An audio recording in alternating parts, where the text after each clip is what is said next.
Hey, how's everyone doing? Morning. Morning. Happy Mother's Day, everyone. How's everyone doing? Hope everyone's having a good Sunday so far. Yeah. Sorry, Charlie, I just got the end, but I cannot wait to watch Dojo Rivals. That show looks awesome. What a great idea. It was so hard not to talk about the concept on stream. But I'm very excited to see how that turned out. So great stuff. Great stuff. I would love to see who's challenging who now. Guys, if you want to challenge your nemesis, if you didn't catch the show earlier, I still have the screen, I think. Um, yeah, we got Dojo Rivals, our new show. The first episode premiered earlier today, Sunday. You can still catch it in the VODs. It'll definitely be going up on one of our two YouTube channels as well. I don't know which one, guys. Hopefully, the first one, because it's a really fun thing and I want to promote it. But if you guys don't know, we also have a second YouTube channel for some of our VODs and the stuff that doesn't make it to the first one. And you can find that. I think it's probably linked on our first channel as well. Anyway, let's get back to the Sunday Rapid. How's everyone doing? I didn't see a lot of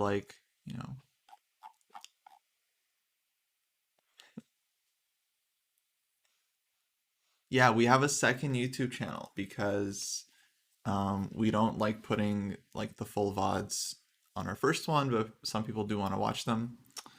So we put them on our second one. Yeah, Charlie, I'm sure you played. I'm sure you played all right.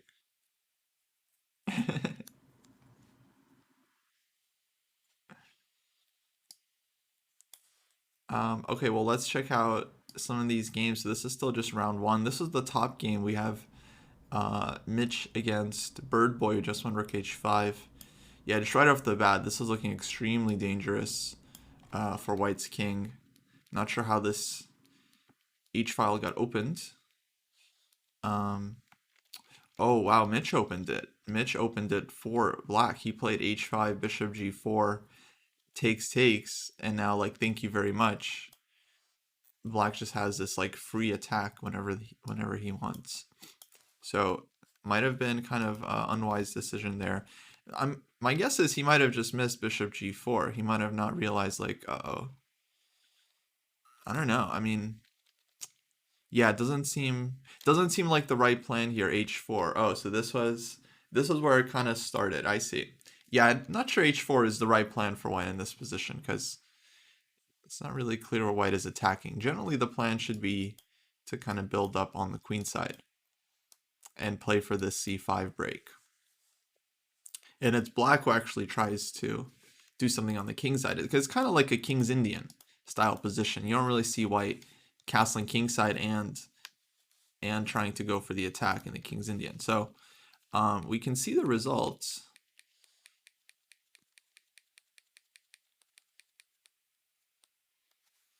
Now he has the knight on g3 covering the h1, but this can only hold for so long. Like at some point,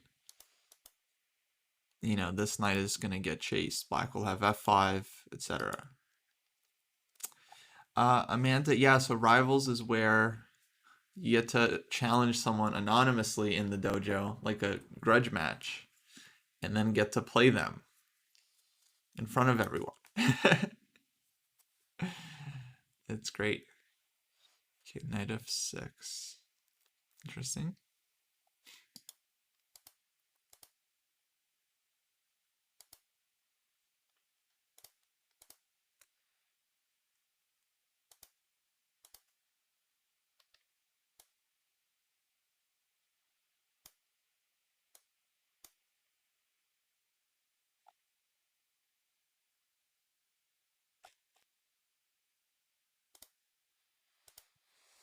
Yeah, fun.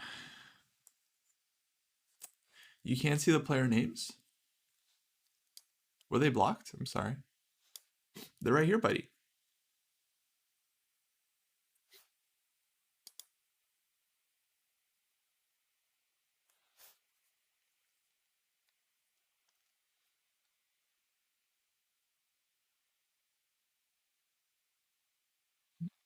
Buddy, they're under the camera.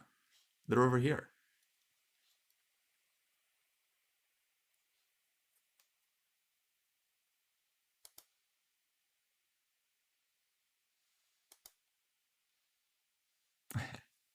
Okay, the other game we got going on in this section, actually two games. We got Douglas against Aaron, who, yeah, seems like white is actually up a pawn in this one. Some kind of end game, but black has two bishops. So some drawing chances here for black for sure. And we have Great Swindler with a Naka pick against Thorbidals.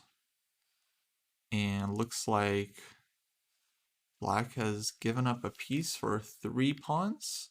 Let's see how this happened.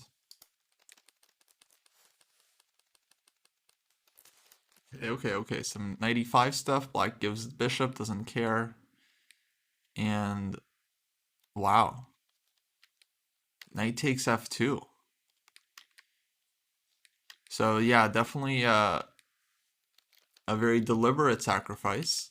I don't quite understand why it was so necessary. I feel like black could have also just like taken the pawn or taken this one.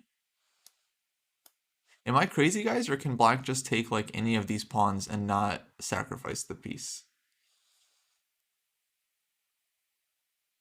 Like, like any of these 3 moves, I don't see what white does. B2 is the pawn I least want to take, of course, because like rook b1 or knight f3. But yeah, bishop takes d4, and then like white's got to go e3 or something. I'm not sure. Oh, e3. Oh, maybe this is the problem. Maybe he noticed. Aha. So there is some issues here for black. It's not like he can just. So I think this is what was going on in his mind. He like wasn't sure what to do here. So he decided to sack.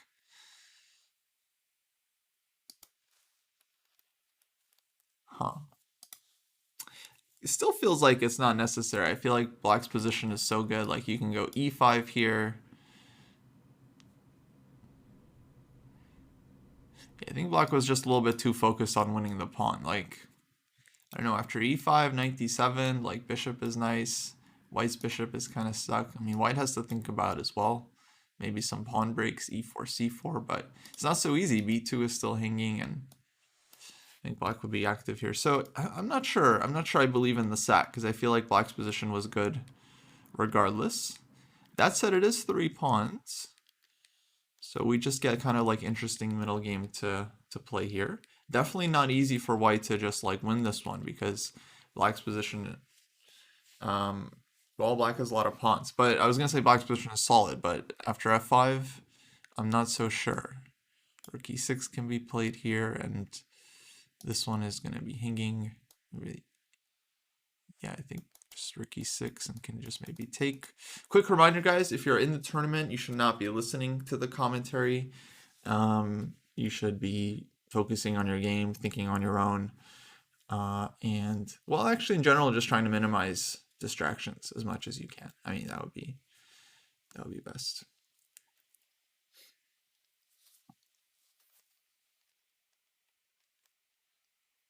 Yeah, but in between games, if you finish, yeah, you can watch between. Oh, I didn't even see your question. That was just me reminding everyone. But yeah, when you finish your game, you can of course come back to the stream and unmute and stuff.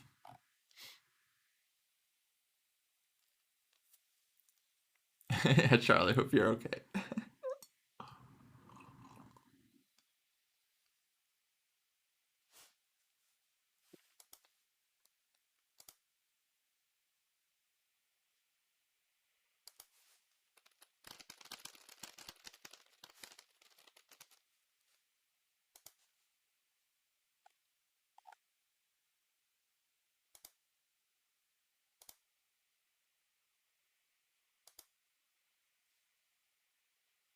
Oh, did something happen?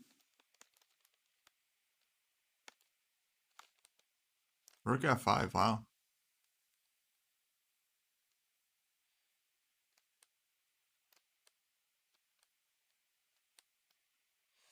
Queen c5 check. Yeah, white can take and go knight e7 and get the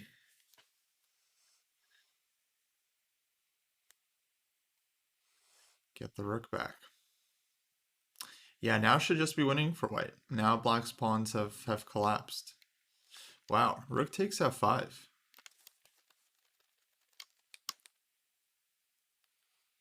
Yeah, he spent quite some time on it. Well, a full minute here, but not a lot of time on his clock. 6. And I guess, okay, idea is that if black takes here, then white has a very nice initiative. His queen and bishop and rook are all working against black's king, which is very open. No time for queen c5 check. Yeah, that was well played. Take. Yeah, now should be good. Yeah. Okay, let's jump back to Mitch. Ooh, in big trouble. Looks like we're just getting mated, actually.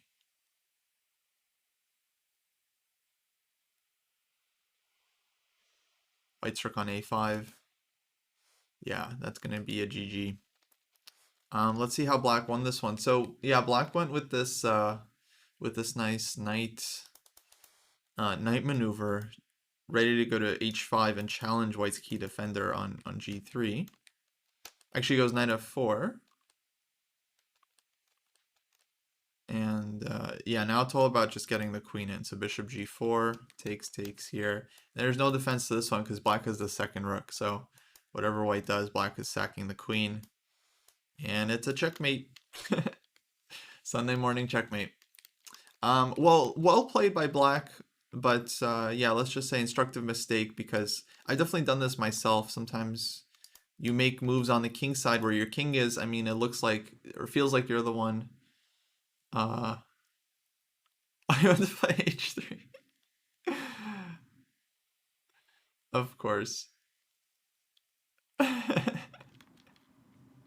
Yeah, h3 makes a lot more sense here. That, yeah. h4 was quite confusing.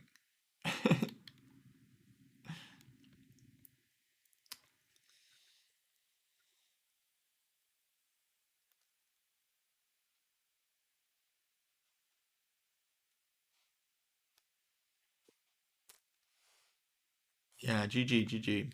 Well played. I guess h4 was kind of a mouselet, but still well exploited. Let's go to this one. Oh, Great Swindler did win this one.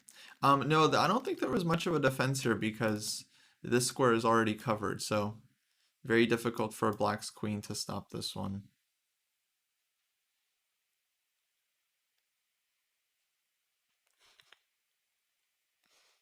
Sorry, Morphe. Okay, here's the last game in this section. And white's still up a pawn. It's certainly winnable because the two knights, in general, knights are better when the action is all localized on one side of the board. Here white has two knights to kind of hop around and mess with black. And black has this like isolated e-pawn. So objectively may be drawn, I'm not sure, but it doesn't matter. Honestly, you still play this out every time and you try to win because only white can win. So you take your chances. Hey, GG Chess Latte, GG. Thanks for following, guys, by the way. Pythagoras, Abdullah, Retaliate. Much appreciate. Retaliate, are you really new to this channel? I feel like I've seen you before. But it's all cool. Sometimes I feel like I interact with someone for months and then they like follow one day and like you weren't following.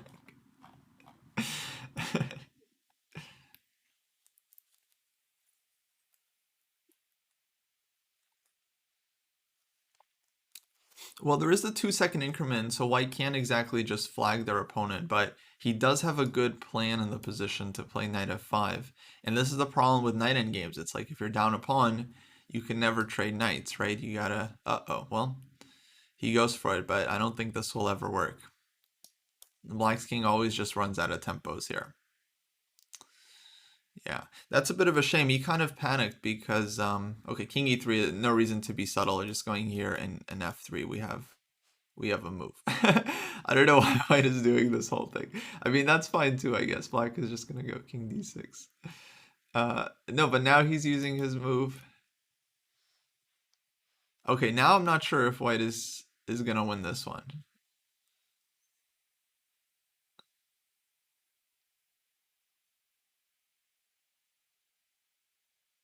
I mean, he can still win. He's got to push f6, but now he like made it super complicated for himself. So he's still winning. He's still winning.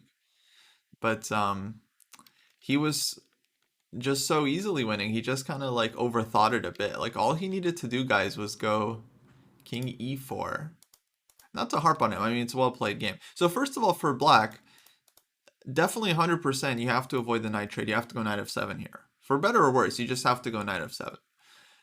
Maybe he just didn't see this move, like that it's defending the pawn. That would be my guess because he's on 10 seconds. But yeah, for sure this was the right move. And then it's not clear if white can win, but white will play on. You know, after takes, then okay, it just becomes easily winning for white. Yeah, all he had to do was just go king e4, attack the pawn, simple. Black defends, and then f3. Then he has, you have your waiting move, or you have king d5 just immediately come in. Also good. So that was it. That was it. But anyway, he still managed to find the right winning idea, this f6, which actually, guys, very instructive when you're in a king and pawn end game. You have like the protected passer, so you feel like you should be winning because this one is usually very strong. If you're not sure how to win it, it feels like black's king is defending. You don't have any time to waste a move.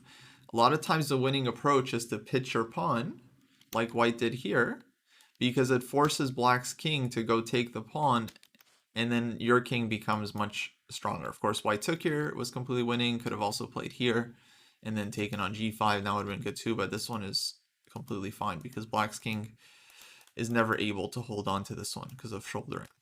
Actually, guys, if you're new to king and pawn end games, I did a good lesson on YouTube with one of our members about some of these positions that would be worth checking out. Anyway, well played. Let's see. So I'm sure round 2 has already started for these players. And the winners will play. So just 6 players in that section, so they're going to have 3 games every round. Let's find our 1500 to 1850 group, much bigger here. And all right, we have a lot of games going on. So once again, guys, make sure if you're in the tournament and playing, you are muting the stream. Wow, so many games to choose from, guys. This is the Dojo Sunday.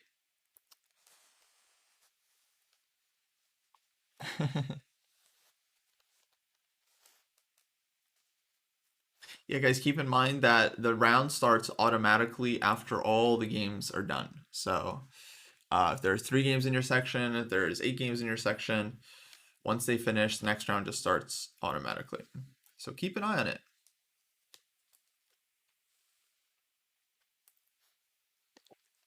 Nice, Michiko, nice. Where's my pawn? I usually have like a pawn. Guys, where's my pawn? No pawn? I usually have a pawn that I like to kind of twirl around and stuff. Okay, I gotta grab another pawn then. Probably lost a pawn. Unbelievable. Anyway, I got one. I got one. I just like to kind of like twirl when I'm looking at a. There we go. It's a nice little wooden pawn. It's got a little heft to it. It's like, I don't know how much this weighs, but it's nice. You want to see the knight? Okay.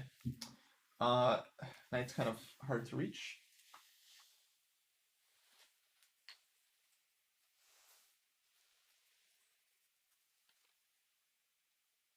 There's our knight. These are the guys that move like an L. I like the little grooves on the edges here. Kind of see some nice little craftsmanship. They really put a lot of work in that. I think the set is from House of Staunton. Arusha, you don't got to do anything. You just have to wait. If the opponent doesn't show up in time, then chess.com will just forfeit them at some point.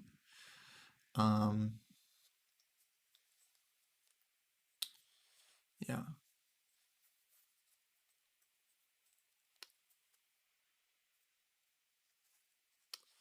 Nice, nice. So yeah, kind of interesting opening on this one.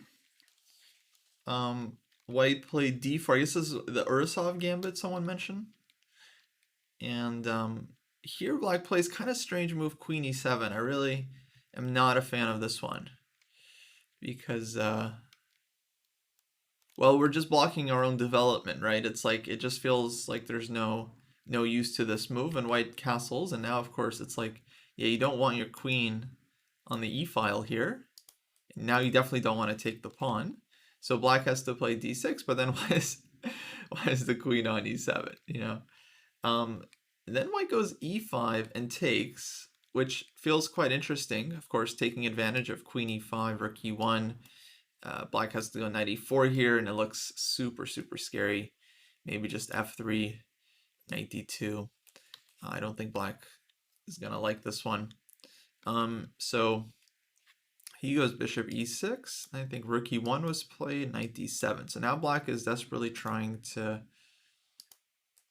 kind of recover here. We took on e6. Pawn takes because it doesn't want to line the queen up. Queen d4 gets the pawn back. And black castles. White takes on d7, rook d7, and queen takes a7. Okay, well, let me just say a standard disclaimer. These guys are playing way too fast, especially black here. I think maybe Intimidated, he's playing like high rated opponents, but yeah, moving way too quickly. Because I mean, he's in huge trouble here, and it's kind of too late to like think about it at this point. So important lesson for everyone, guys. Like in rapid chess, you have time. It's not a blitz game. Like you have 15 minutes, and if you are facing something that you're not familiar with, spend some time. You know, black played these moves relatively quickly and got really bad position, you know, right off the bat.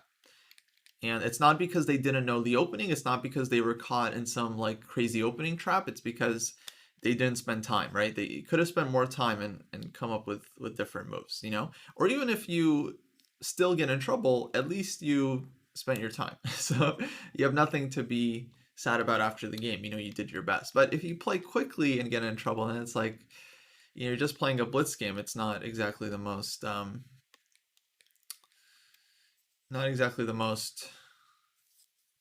useful game. Yeah, tournament is still open, guys. I think still available for late join. You can find your section in the links there below. Now it seems like, okay, white's attack is slightly slowing down on rook d6. White played knight c3. See, white is also playing super fast. He probably missed rook a6, and now his attack is like not that strong.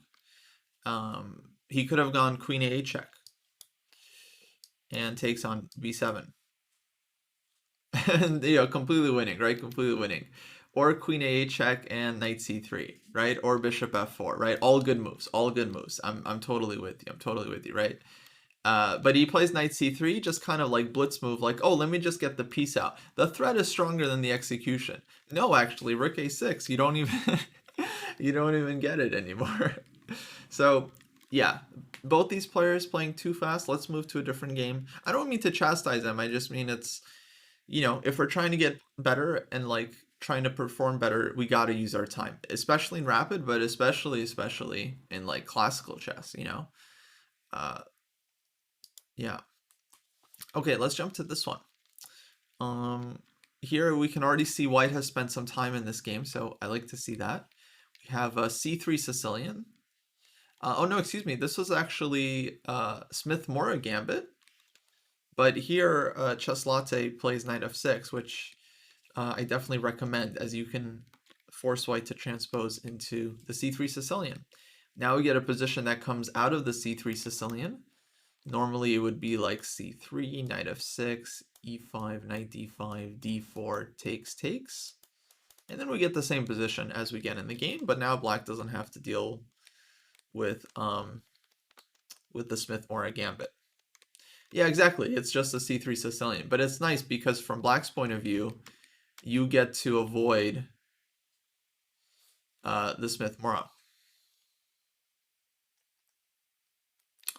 But it doesn't really matter, right, Hostput? If knight f3, black is just going to go e6.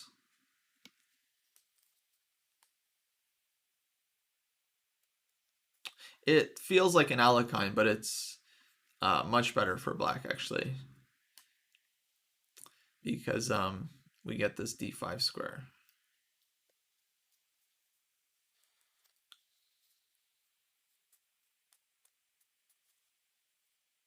So yeah, usually it just goes into c3 Sicilian from here. I mean, white has options, like you can play knight f3 and... no, but Hostput, what's white's next move after knight f3, e6? Because if you don't go cd4, you have to go like queen takes d4. And I mean, that's just a different line, but it's definitely not as good as the CD line. Is Alekhine really even a viable defense? Yes. Yeah, all the main openings are very playable. Daster, you play too quickly. We saw some of your game. Your issue was not the moves you made. Like, you made kind of reasonable moves. The problem is you just played too fast. You know, you had so many different options there. That was the issue. Yeah, you got to go back and review the timestamp. I mean, I assume you weren't familiar with the opening, right? Because it was kind of a tricky line. So when you're not familiar with the opening, you got to spend time because you have like 15 minutes. I mean, cause it's hard to play well with black against like some weird gambit. So, you know, that's just tough. But try to spend more time because, like, for sure you might be able to come up with something better.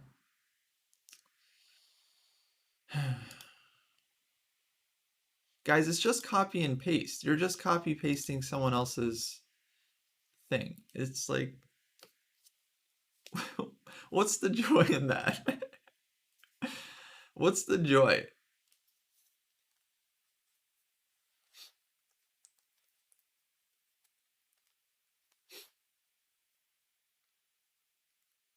You did not spend a long time on Queen E7. You spent 17 seconds. That's not a long time. A minute is a long time. A minute. 17 seconds? No, that's real. That's maybe a long time in Blitz, but for a rapid game, if you're not sure, you got to spend more. Like a minute.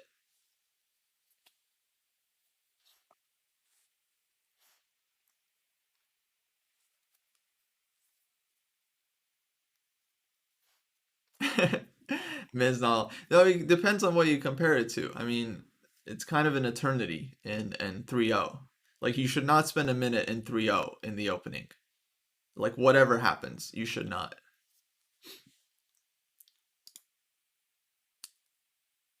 Oh, okay, I guess that guy wants to get banned.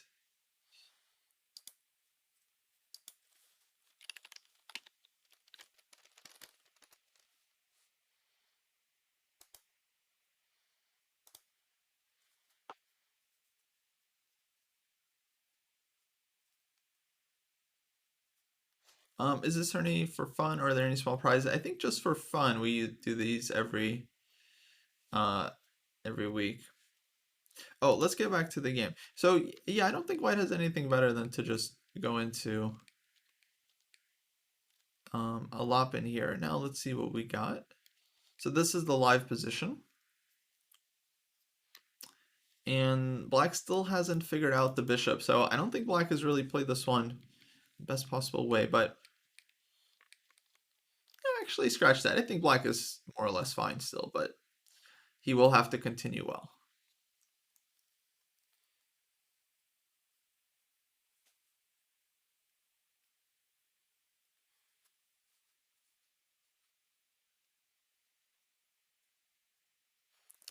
Physical chessboard for 1510. I think it's not a terrible idea.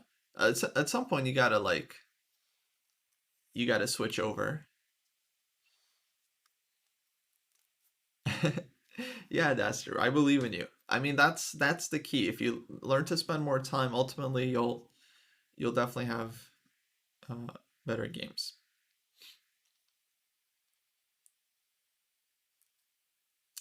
Oh, 15 plus 2. Yeah, the 2 second increment is not a lot of time, so you really gotta switch back to the PC at some point. All right, we have Chaxis against Rotterdam Girl here, and um, yeah, we actually gave Chaxis a lesson on stream the other day. And here Black plays the Shak Mamedyarov approach to the Italian game, h6, g5. Mamedyarov is like a huge fan of this early advance. It's very aggressive, and here Black kind of shows one of the tricks of the position. Knight takes c4, queen h4. White's knight was hanging. White goes queen b3, tries to get something back. Yeah, it has some squares actually, not bad. Knight b4. Going after this one. But black goes knight a5, wow. And now if it takes king e7, the queen is attacked and the bishop is going to be under attack as well.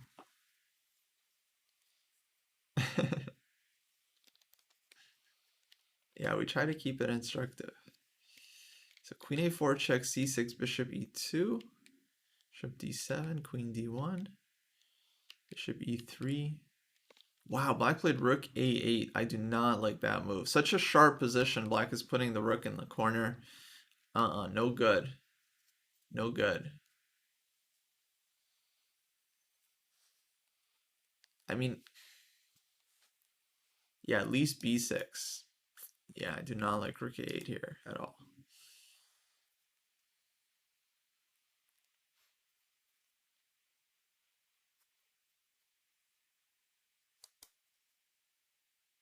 c5 I'm not a fan of either because we're giving back this d5 square. So it's actually kind of unfortunate for white that the knight doesn't have the square that it used to have. So c5 gives the square back, and then our knight on c6 is um, not so great. Yeah, still very restricted, but white's knight quite good. So I'm not sure. I'm not sure white exactly played this one correctly. Like, let's go back here. At this point, I actually kind of liked white's position because knight on d5 looks pretty good. But then after what happens, knight a5, very nice move for black. Well, yeah, bishop f7 here doesn't work. Or are you talking about the live position?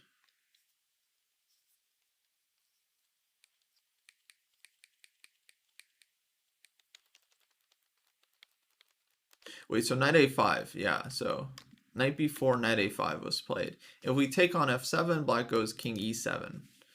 And, oh, you want knight d5, oh, I see. Then king takes bishop. And then we don't have any good discoveries because our queen is still hanging. So that's a good idea, that's kind of the issue. Yes, queen a4 was played, and then c6. Bishop f7 first, then queen a4. It's possible. Yeah, definitely possible. Because you kind of trade. Yeah.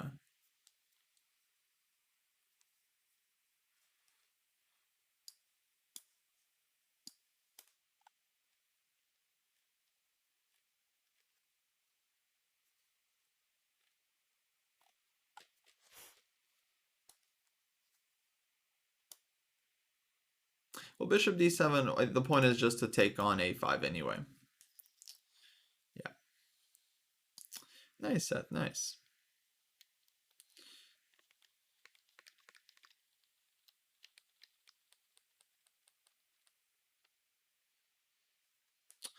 Uh, I'm not sure. But yeah, this is round 2.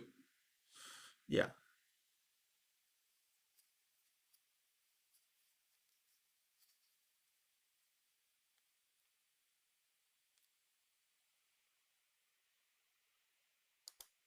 Okay, let's go to this one. This is the Alapin. So black played bishop f6, queen e2. Now takes. Ooh, I'm not sure I like this exchange. Think the way we want to play this position is we want to use the d5 square. Well, it's a Swiss Daster, so you have to wait until all the games are done before the next round gets paired. Yeah, I think knight b4. Then you open up the bishop, you get to use this like outpost. I think that would be the move here.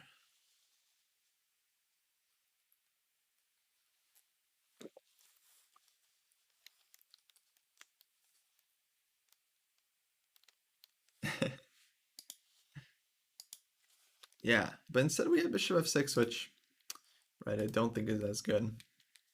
Yeah, because now white takes on e5, kind of improves the pawn. Although this one can still be weak, but gets knight e4, knight d6. And yeah, black is very, very passive here. Bishop c8, queen e4, and now white is playing for like classic attack here. Bishop c2, queen h7. So black will have to go g6, but this creates some additional weaknesses, and white is going to be playing for the kingside attack. So let's watch this one. We'll see how white handles it.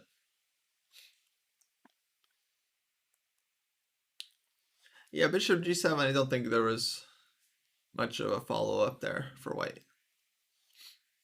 Yeah, white doing really, really well here. But not a lot of time, so he's going to have to kind of figure it out.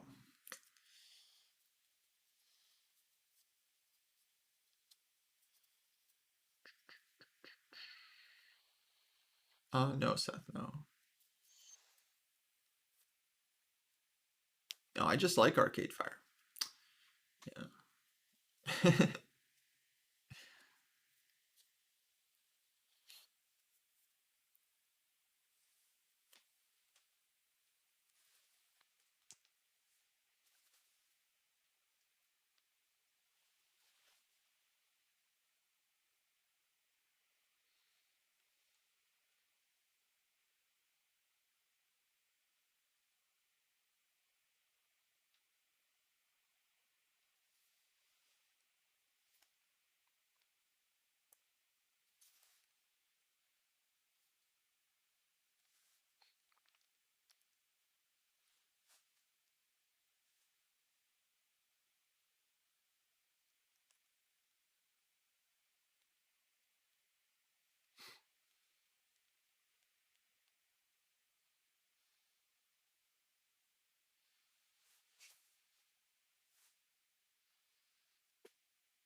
Okay, white goes knight e4. Interesting move. Kind of repositioning the knight to the f6 square. Or maybe looking for some queen f6 ideas. Like if this knight moves knight a5, then queen f6 check, takes ef6 check, and rook on d8 is lost, right? So queen f6 is kind of a nice trick white has available. So bishop d7.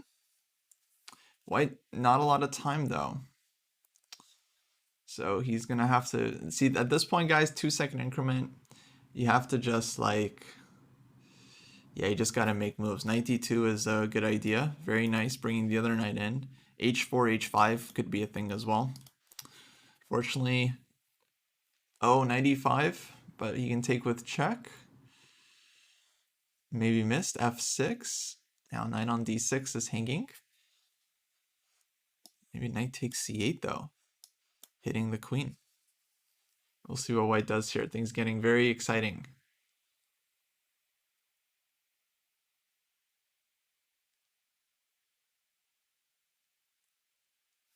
Yeah, rook c7 was also a move, actually. Kind of nice one. If queen takes knight e8 check, and if pawn takes queen, then rook takes here, king moves, check, king g8, and then knight e4, everything defends, and that would have been, I'll put it on the board, I think it's kind of a nice line. And then knight gets defended, this knight coming to f6, white's up a piece, and game over. So black tried some tricks. Chess tried to solve his problems tactically, but white has found a way out. Anyway, knight c8 here. Queen takes e6, takes, because knight on c8 was hitting black's queen, of course. Oh wait, but now he takes this pawn. Oh, he blunders the piece back. Oh, and this is now like, yeah, totally messy. Unfortunate. So he was done. All he needed to do was like move the queen away. He's got the extra piece. He's winning. But he takes here and runs into rook takes c1. Rook takes d2, by the way. It might have been. No, then there's bishop takes c8. Never mind. So yeah, takes. g3. White covers the back rank. Takes here. Maybe f5 was a thought to get the king active instead of being relegated to the back rank. Because white is still better here. Rook and bishop. He's got some extra pawns. Rook is lining up. What about king e7? Wasn't king e7 just winning a piece? Hello? Hello, Chess Latte. You have 7 minutes on your clock. You're trying to flag your opponent who has 2-second increment. You have king e7 winning a piece.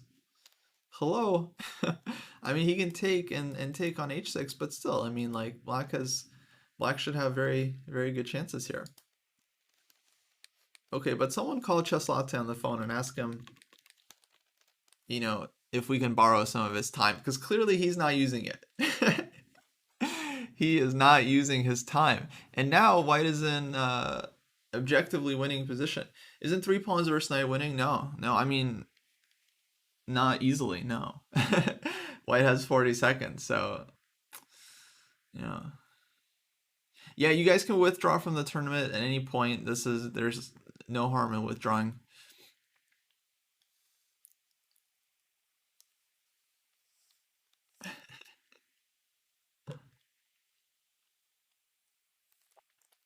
Okay, we'll see how well white knows their endgames here, because they are winning. They have 2 extra pawns. It's actually really instructive endgame. We'll see how he handles it. G4 is not a good move, actually. Don't like this one. This is winning because white can force an f-pawn. Yeah, exactly, JSAT. So the right plan would be for white to actually try to get a passed f-pawn, eventually with f5. So you go h3, g4, and once you get the passed f-pawn, it's over. That's winning. We can go into later why. Here, though, black could have taken hg and forced white to go fg, and this would actually be very drawish. Not dead draw, but this would be pretty drawish because now white can no longer make a passed f-pawn, so I would have to figure something else out to win this one. Might still be able to win it, like, for example, the other winning plan would be to try to, like, trade rooks. Like, you go rook d8, you put your king on e6, rook d8, black takes, you go rook d7, check, you trade rooks, you're up a pawn, king and pawn endgame, but it's not that easy. It's not that easy to orchestrate. So let's see what's going on in the game. Black did not take king g5. Now he takes. Check. g5. I think this is probably okay. And now black is just going to keep the rook. No, you know, I think this is still winning for white. I mean, he doesn't have a lot of time. He just blundered with h4.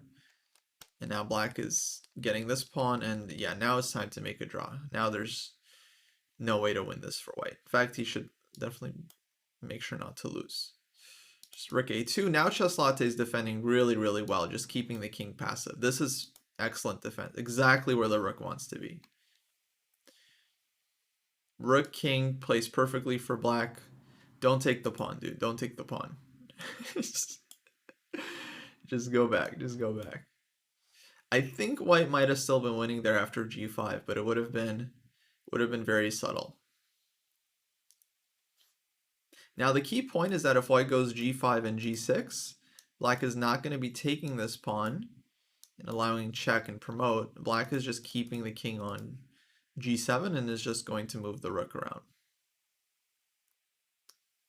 And you don't even need this pawn. Like, black is actually going to be in a kind of a zugzwang here, but totally fine. Can move the rook back and forth. You actually don't need this pawn. Like, there's no way for white to make progress. You can take the h pawn off the board, and yeah, no way to make progress.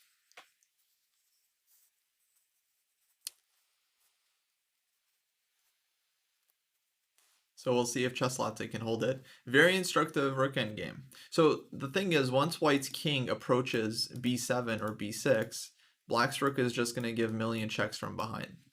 And there's nothing to do. So yeah, game agreed drawn, but I think white was still winning at the end there before h4. h4 was probably the key mistake. Let's say white plays king f3. So if black gives check, king e4, you can never take this pawn because there's rook h8 and promote, or you just move the rook and you're promoting, right? So because white's pawn is on a7, which I think is 100% correct here, black's rook is stuck on the a file. So let's say black tries to like keep white's king from getting in. Well, we're going this way and the rook is not going to be able to stop us. So black can shuffle, but we're going this way and then we're getting the 5th rank. Now, whether white can win from here is really questionable because if we play king b6, we're just getting checked. And when we put our king on f5, we're also getting checked.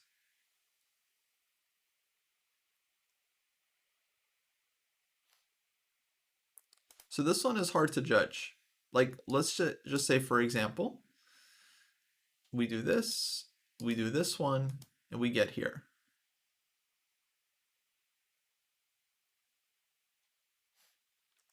Yeah, I think the queen and pawn and queen versus rook would be winning. It doesn't matter if it's easy. A win is a win. It doesn't matter.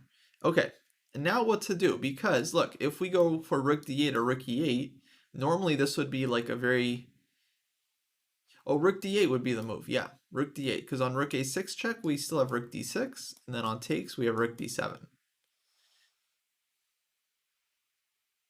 So that would be white's winning idea. You give the pawn, but you get to transpose into this king and pawn endgame. That's then winning. However, I don't think black has to allow this because on king e6,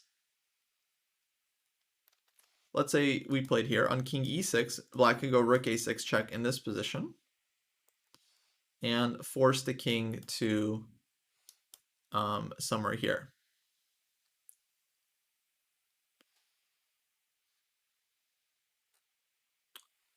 And then I think it would not be easy for white. Say something like this. Yeah, I don't exactly see how white wins this one. Yeah. Yeah, queen versus rook, white is definitely winning. Let's get over to another game. So this one was still very tricky. Let me just say what white needed to do earlier was try to avoid g4. h3 and g4 this way. Yeah, Saints, that's fine. I understand the position is winning, but I'm trying to give my human commentary. If I wanted the engine eval, I have the engine too. I can just click it. I can just click it myself. But I'm trying to give people the human eval, right? Because there are lots of positions that are winning that like you wouldn't be able to win because they're too complicated. But if a position is easy for a human versus difficult for a human, I think that's actually useful to to know.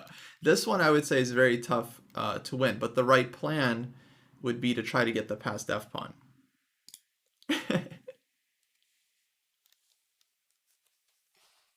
Yeah, the engine also doesn't really give the plan, right? Like if a position is winning, it's gonna say any move is winning as long as you don't give the pawn. Like, but it's not gonna exactly tell you how to actually win the game.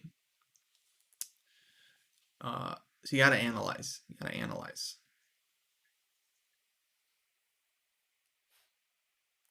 That's true, and some engines are just flawed in the sense that they don't really understand like fortresses and like theoretical positions. For many years, guys, like the position where we have the wrong color rook pawn, like we have light square bishop and the wrong rook pawn. For years, engines would say that position was +5. Because like you have extra bishop, you have extra pawn. They just don't understand the position's a draw, right? So yeah, the engine eval, and actually some people made like mistakes because um, if a position ends up in that endgame, the theoretical draw with the wrong color bishop, the engine is still evaluating that as like +5 from afar. So you're looking at the position, it's like, oh, it's +5, but then it gets reduced to some fortress that's actually not winning. So engines can still lead us astray, guys. We got to be careful. Okay, round 3 is started for the 1850 group. And let's see, 1850 group are also on their round 3. Let's see some of their games. That was really interesting endgame, though, guys. I would recommend going in and actually analyzing it. What game was that Bishop H3 move? That sounds like Topalov Shirov, which was a very famous Bishop H3 in the endgame. That I think engines do find. Yeah, I think engines do find that one. Like a weak engine might not, but nowadays engines I think do find it. Yeah, I mean I rant about the online engines all the time, chess.com, Lichess. They're not very good, guys. They don't go very deep. They're good for like showing you some tactics in a position, but they get so much wrong, and yeah, I wouldn't put much credit in them. Okay, Mitch is playing very interesting opening here. He played h4. Last game he played h4 was a mouse slip. This one, I don't know. Looks okay. Looks intentional. Knight d4, bishop d4. We'll see.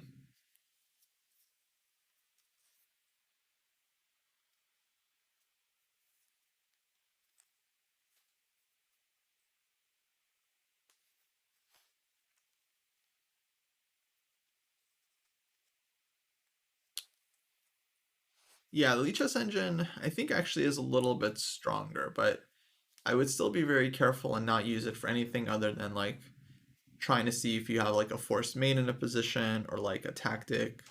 I wouldn't use it for like any kind of opening analysis or any kind of like serious endgame analysis. It's gonna get a lot of stuff wrong. Yeah. Yeah, it's still gonna get a lot wrong. So my advice, guys, if you're gonna use the engine, really try to understand what it's telling you, but don't use it for like opening work and endgame work and yeah. Right, we gotta understand Coco. Like Stockfish 13 is just the engine, but it doesn't run. It's not about the engine, guys. It's that the engine it doesn't search that deep. Like any engine is fine. Any engine is fine. I use Stockfish 13. Some people use Leela. Like Stockfish is kind of king right now, and very accessible. It's just free. You can get it anywhere, but it just doesn't analyze that deeply. So it's not going to be helpful in the opening. Like it's just going to tell you some move, but it's not going to explain to you why that move is good or what to do from there. That's up to you to kind of analyze and figure out. So that's going to be the stuff that actually helps you guys in a game, is understanding what to do in a position. Yeah. Just knowing what the evaluation is, it's like almost worthless. It's like I could tell you guys the evaluation in this position 0.4 for white, 0.6 for white. It doesn't help you actually play the position. I could tell you white's next move is going to be like queen d2, right? After queen d2, what are you going to do next? Are you going to castle queenside or kingside, right? Are you going to go h5? Are you going to go rook c1? Like, you still have to play the game on your own terms. And so, yeah, that's why the engine eval, it's not helpful. It's helpful as an analysis tool, as a training partner, but not because the actual eval is going to be helpful in the future.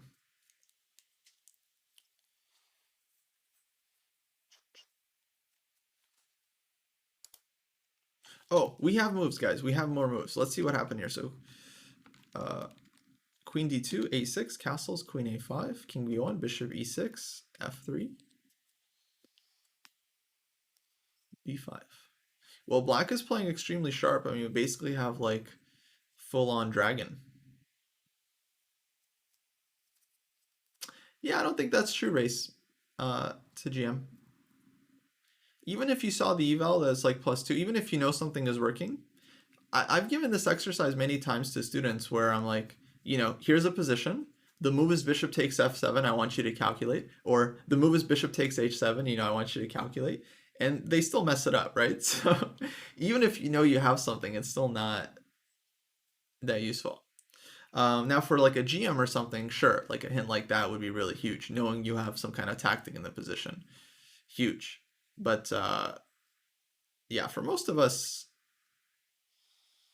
I don't think so. I don't buy that, Tali. I think you'll learn one day once you start like engine prepping and like you analyze openings, you can know the exact evaluation in the opening. It doesn't always make it easier to play. What makes it easier to play is like knowing what your plan is and what your ideas are. Yeah, I'm just speaking from experience. Like I'm a well-prepared player and I've had lots of times where like I prepped some opening, 15 moves deep. I know it's a good position for me, and then on move 16 I'm making a mistake and move 17 I'm like worse. So it really just depends on the position and how well you understand it. I mean, of course the eval can be helpful, but I'm trying to say it's not as helpful as people might think. Knight d5 for Mitch. Look at this thematic tactic. King b1, bishop e6, f3, knight d5. Beautiful. Queen takes d2, knight e7. Are chessable courses worth it when everybody knows the lines and can equal lie? Well, good question. Look, well, number one, not everyone's going to be looking at the same chessable course, and most people don't know the lines. Yeah, I mean, again, speaking from experience and interacting with like hundreds of chess players at this point in the dojo, in general, people are more afraid of theory than they know theory. Like you can get someone from both sides of the opening. Like I think the classic one is the Sicilian. No one wants to play open Sicilian for white because it's too much theory, and no one wants to play Sicilian for black because it's too much theory. So no one wants no one wants the theory. And yeah, even Mitch here, who's like a chessable genius, he doesn't know that much. He knows some lines like pretty well, but he's not just gonna like kill everyone in the opening. Like it's kind of overblown. So what's more important than the theory, guys, is the middle game structure. So if the chessable course teaches you something about the middle game, that's really valuable. If the chessable course is just a bunch of lines and then it doesn't give you the plan or like what to play for, it doesn't come with like annotated games, then I don't know, I wouldn't be as interested in it. I think the main thing you're looking for with like an opening course is not how deep the moves are. It's like not how deep or how high level the prep is. It's just like whether the course explains to you what to do in a position. Because you're always going to get some kind of dragon. You're not going to know the theory all the time, right? But you're always going to get some kind of dragon or some kind of Najdorf or some kind of Caro-Kann or some kind of Rui or some kind of King's Indian. You're always going to get some kind of something. And like if you're familiar with the ideas more than the opponent, okay, there's no this because of this, then you're going to be in good shape, right? So again, like I've had lots of games against GMs where maybe I even like out prepared them. Like I knew some line deeper than they did, or I had some like new idea, but they still understand the position better than me, and they can still outplay me even if they don't know the computer prep, because chess is a deep game. It's not like computer prep just like wins you the game. Nowadays, computer prep, usually it's like you just get a nice position, maybe you're slightly more comfortable, but the real advantage would be being more familiar with the ideas than your opponent. So should we consider the amount of words per line, or how do we find such a course? I'm not sure, honestly. Maybe, I mean, they have like the free courses, so you can always try a course like the quick starter and see if, because that's going to be usually a good representation of the rest of the course. So that would be kind of my advice. I wouldn't recommend reading the reviews. I mean, I love Chessable, but I don't like how they do reviews. And it's nothing nefarious, nothing like unethical about it. It's just like, I don't know, I just feel like when people like the course, they'll review it really well. But it's like, it's just they like the court. It's, I don't know. It might not be like helpful for, and it's like a lot of times I notice, when you like a course, it's like you want other people to like it, so you kind of like prop it up, right? So you might even say like, oh, this is really really a great course.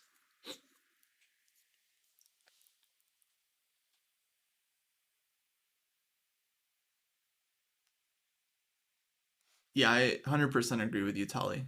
100%.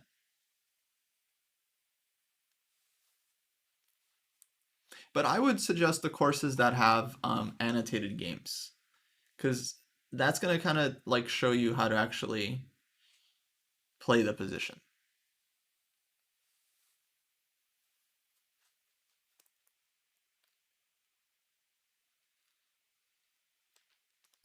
Mastering Opening Strategy, yeah, that's a nice book. Yeah, because that just shows you ideas. That's not like just showing you a bunch of lines, it's showing you ideas. Now, for like grandmasters and like really high rated players, then okay, it's like you need high level analysis and you want to be equalizing. But in general, I think that's kind of overhyped. I think what's more important is just learning the ideas of the position. Like Mitch knew this 95 idea. That's what won him the game. That he was familiar with this tactic. Not that he did this uh like course in Chessable. Now maybe the 95 idea is in the Chessable course, but that just means like, oh, it's a good course. It's showing you like typical ideas. This is a very thematic tactic from White's point of view. When you open up the queen, queen takes d2 is now with check because White played king b1, and you're getting this guy.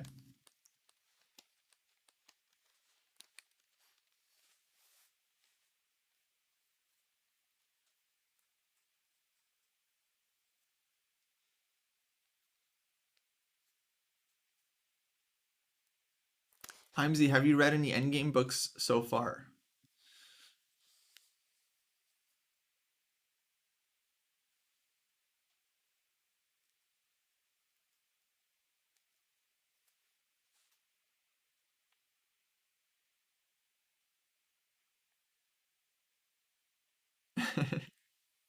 Yeah, I mean, in general, guys, let me just say, I don't mean to just like go after Chessable. In general, online reviews are not trustworthy. Like if you go to any site like Amazon, like in general, the online reviews are just not that they're, again, it's not that they're untrustworthy because it's like nefarious. Like I just don't trust random people making reviews. I just don't like, because there's so many times like you see a product on Amazon and then someone reviews it, it's like, oh, worst product ever, makes no design sense whatsoever. They write this like whole thing and then like you get it and it's like perfect, it works perfectly fine.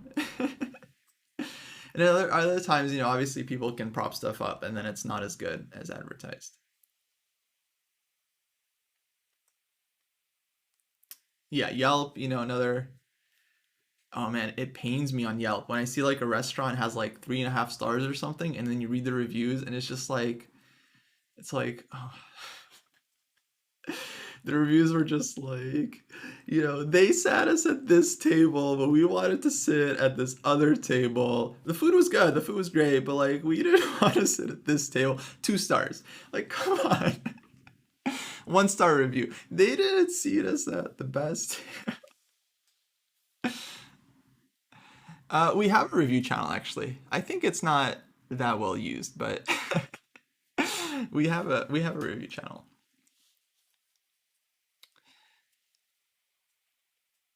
Yeah. So my advice would be to just try the course out for yourself, like if there's a free version, or like try to check out some of the author's work. Like for example, someone mentioned Andres. Like I've never seen Andres's Chessable courses, but like I would probably bet that they're very decent because like I know how he teaches. Like I've seen his YouTube videos. He seems like a very good instructor. So like I would bet that his courses are probably like pretty decent quality. I know he has like middle game courses, so it's not even like opening stuff. It's just like good chess content. It seems. Oh, looks like Mitch won the game. Okay, nice job, Mitch. Yeah, so Black for some reason went for this bishop h6. Might have blundered that the knight was hanging. I'm not sure, but goes down 2 pieces for the rook, and yeah, 2 bishops here, very, very strong for white. So no good. Yeah, Andres has a couple of courses. Yeah. I mean, again, I haven't seen them, but like I know he's a good coach, so like that's how I would kind of choose stuff on Chessable.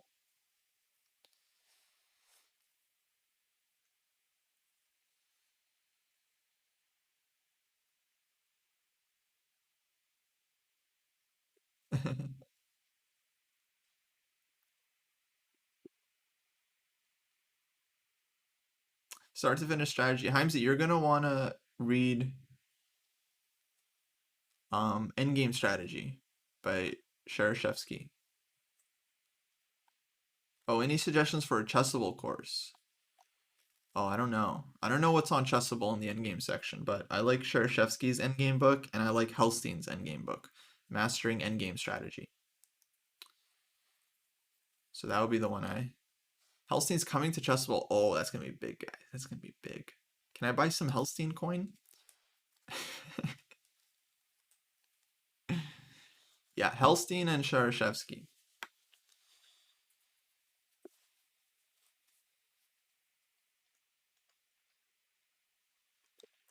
What would I recommend after Shereshevsky? Helstein. Mastering Endgame Strategy. No, but the book is great. The book has like a million like small examples. It's amazing. Is Helstein more advanced than Shereshevsky? I don't know. I think they're pretty close. I don't think it's a huge difference.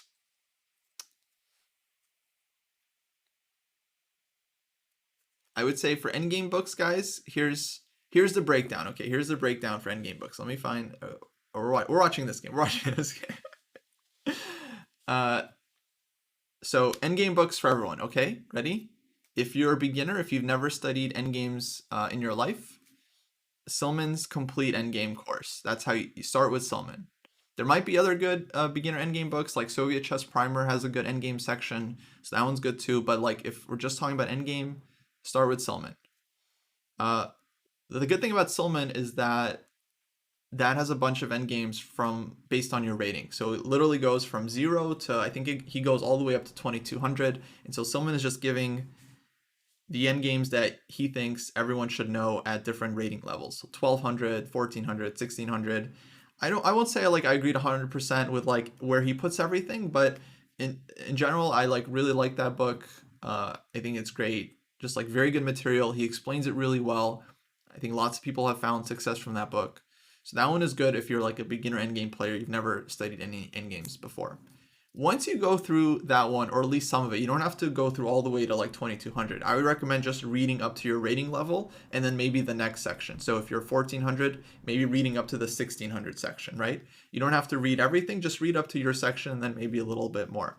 Once you do that, because that book focuses more on like endgames with very few pieces on the board, theoretical endgames, king and pawn endgames, rook and pawn endgames, your Lucena position, your Philidor position.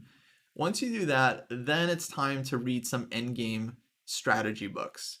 And the 2 that I mentioned that I think would be good for most players are Endgame Strategy by Shereshevsky and Mastering Endgame Strategy by Helstein. Both of these books deal with how to play endgame positions. For example, this one with multiple pieces on the board. So first, I would say we want to learn some basic theoretical endgames. You want to learn how to checkmate with a king and queen. You want to learn how to checkmate with a king and rook.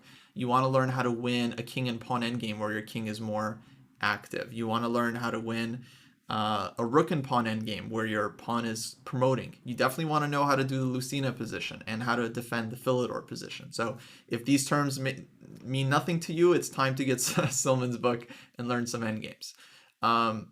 Once you learn some of those basic positions, then it's time to learn how to actually play the endgame strategically, how to use your king, how to use your pieces, Should you focus on one side of the board or should you play on both sides of the board?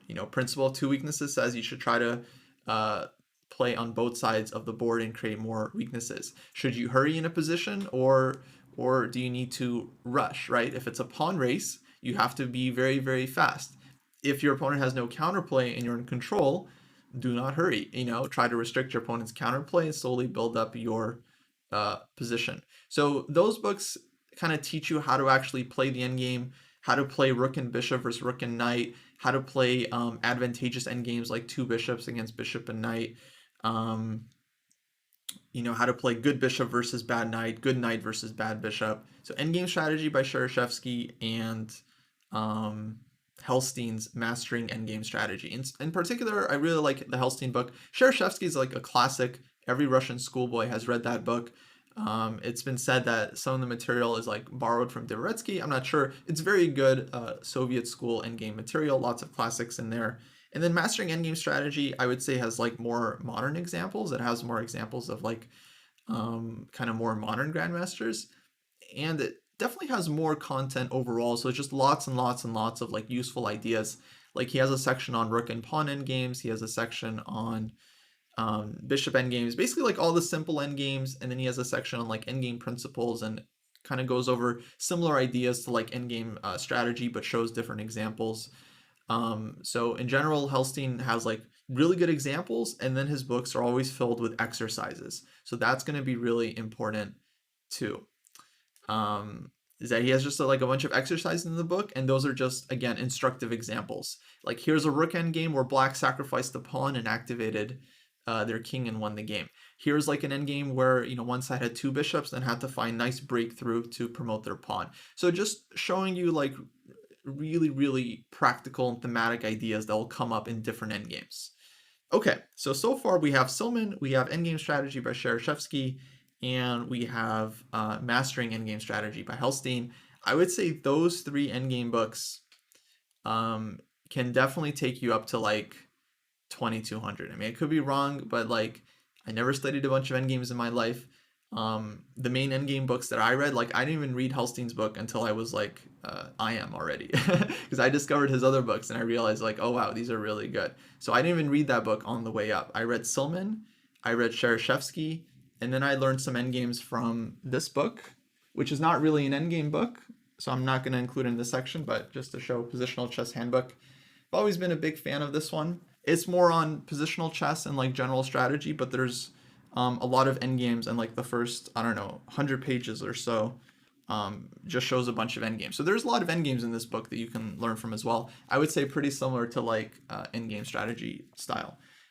Anyway, once you're done with those books and you're at like really a high level, like let's say, I don't know, 2000, 2200, somewhere in that range, and you really want to take your endgames to the next level, then I would say 100 endgames you must know. That would be the next book. So 100 endgames you must know, it shows a lot of theoretical positions. So it's kind of picks up where Silman leaves off. It shows, it goes into much more detail, shows a lot more positions. It's a lot more advanced. It's not as like, super, he doesn't explain the basics to you. Like you wouldn't want to do 100 endgames you must know as like your first endgame book, because he's not going to like explain like very basic positions to you. You kind of need Silman for that. But that would be the book. It's kind of like Dvoretsky's Endgame Manual Light. It's like a lighter version of what will eventually be like the final boss in the endgame section. So I'm not a fan. The book I just showed, Positional Chess Handbook, this one. What's my opinion on Mastering Complex Endgames by Daniel Naritsky? I really like Danya. He's a very good author. He's been writing articles for chess.com for years. And he has 2 books. I think I have both of them. I honestly haven't like gone through all of it, but the examples are good. I would say it's like, it's more on how to play endgames, if I understand correctly. He just shows like interesting examples of like endgame principles. And from what I remember, like Danya tries to find a lot of like novel examples, so he doesn't want to like reuse stuff that he sees in other books, but he'll use his own games or games that he's witnessed. So his examples are generally quite good. But I haven't like read the book, so I don't want to just like fully recommend. I've only seen like bits and pieces. Okay, so 100 endgames you must know, in my opinion, is not that great for like beginners again as your first endgame book. I don't know. I wouldn't recommend it. I think there are simpler books out there. But that said, a lot of people really like that book, and I'm a fan as well. I have it on Chessable, so I've done it before. So I'm a big fan of 100 Endgames You Must Know. Yeah, I just think it kind of like, well, a lot of the endgames I would say are just not necessary for a beginner player. Um, so that's why I think it's not quite good for beginners, because I think it goes way deeper than a beginner would need. But for advanced players, I think it's really good. Okay, then after that, once you're done there, then you're finally ready. Your rating is 2200. Then you're finally ready for Dvoretsky's Endgame Manual. In my opinion, once you've done those 4 books or like similar, Silman, Shereshevsky, Helstein, De La Villa, 100 Endgames You Must Know, then maybe you're ready for Dvoretsky's Endgame Manual. So I've just seen too many people, guys, like they ask about this book or they buy this book when they're like, 1400, 1500, and nothing against you guys. You're just trying to like improve your endgames. But the book is hard. Like it's really complicated. It's really complicated. It goes super deep. The material is brilliant. It's like undoubtedly one of the best books of all time. Not even endgame books, one of the best books of all time. Not even chess books. Books. One of the best books of all time. Dvoretsky's Endgame Manual, but it's really advanced. Ludwig has a copy of it. Why? I mean, I struggled with it, right? Like I was 2200 and like it's great material, but it's only for advanced players, guys. Only for, and there is like, it's not like the book is just like way beyond. There are positions in it that are totally good for beginner intermediate players. It's just not necessary. It's just like a really big book with a ton of stuff that goes way too deep. So he does have like the blue diagrams, like the blue positions that are good for like lower level players. And you can just, if you work through the book, I recommend just look at the easier stuff in each chapter. But yeah, I just think that there's lots of books that you could read before that will make you much better prepared to then deal with Dvoretsky. And if you're a professional player, if you're like 2200 and you're like, I will do anything it takes to become a grandmaster, then yeah, that book should definitely be on your list in the future.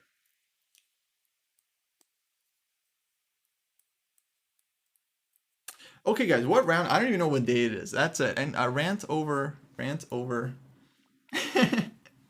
No, I just want to do that one time because people always ask. Maybe we'll clip it. We can put it on YouTube, and then that'll just be our endgame video, endgame book. Every endgame book you must know. Beautiful, beautiful title.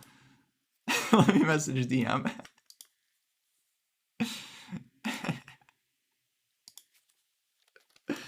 So he can know.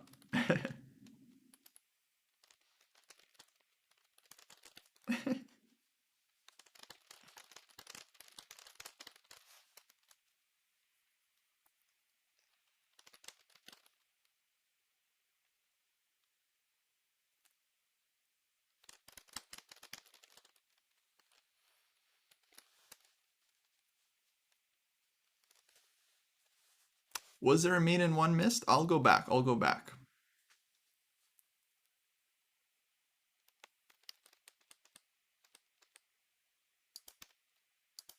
Oh, tournament over.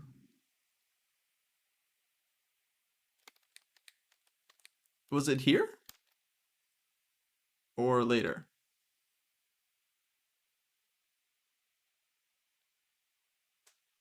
Because here we're still blocking.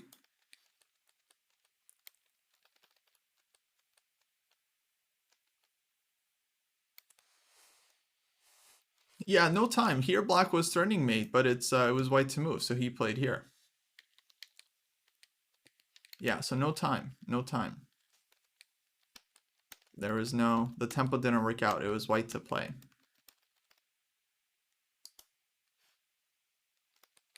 Yeah, because king f3, bishop was on e3 still.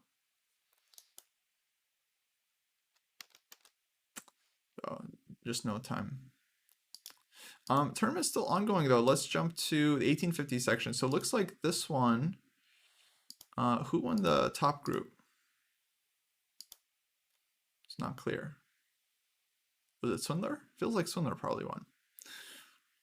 Anyway, 1850 group, couple games still going on here. We got Soroka versus S-Mart. S-Mart with the extra exchange. Probably winning this one. I like this last move, Queen D8. Very, very annoying move for Black to deal with. Yeah, White should be taking this one down. And okay, you got classic endgame here. Sean's going to show the technique. And yeah, that's going to be a GG.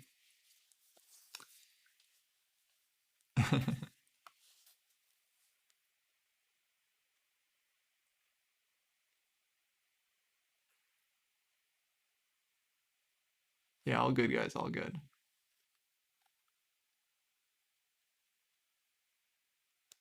I don't know how the Twitch sensor works. It does pick up stuff randomly. Hey, thanks Dirk for the sub, by the way. Totally missed that.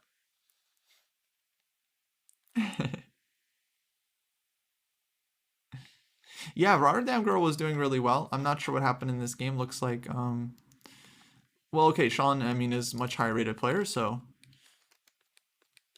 looks like we had Classical Sicilian.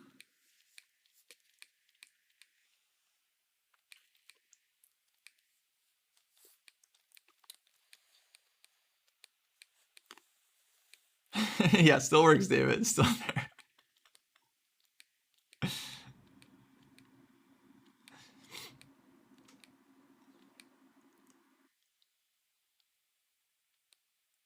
Oh, is high rated, just not in rapid. Gotcha, gotcha. Yeah, well, definitely playing really, really well.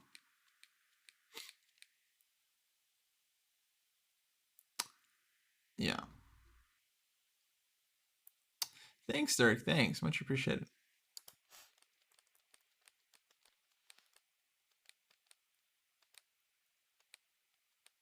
Yeah, White had some play for the knight. Oh, oh.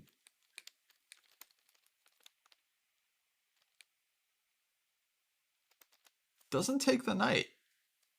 Feels like we should have taken this one. And then Black ends up, well, I mean, yeah, extra piece is too good. Even without the knight, Black is kind of winning here because White's rook too passive. But GG guys, good game, good game. Let's see. That's it.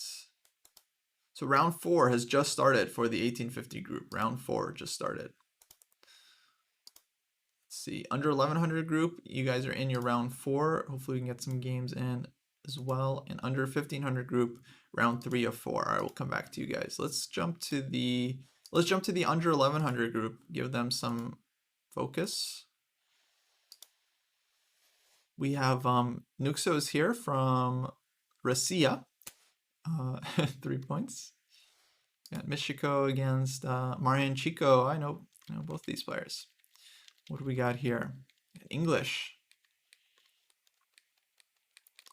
And both sides have this central square they can use. Interesting.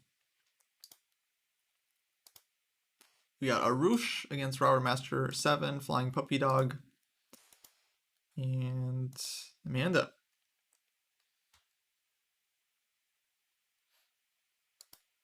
No round 4 for the 18. Not enough players, huh?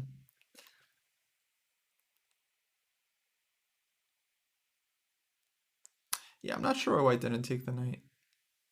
Thanks, David.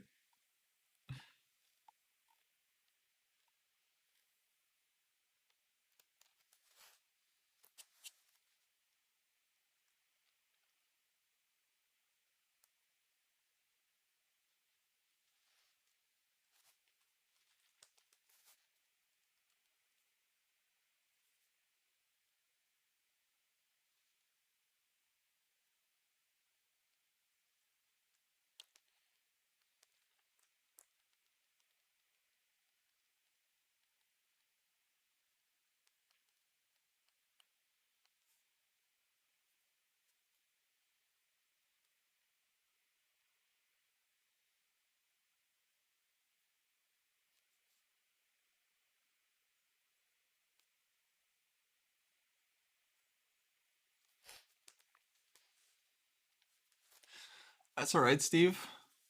Using too much clock is a good thing in Rapid. Well, maybe not, but it's a good thing for your chess in general. So I would wear that as a badge of honor.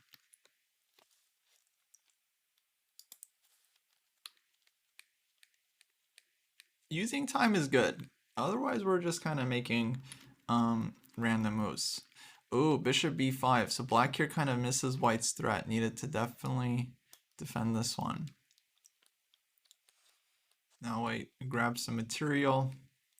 And it's doing well, although it's just one exchange. So it's not like it's just totally game over. Black can definitely keep fighting in this position. Let's see this one.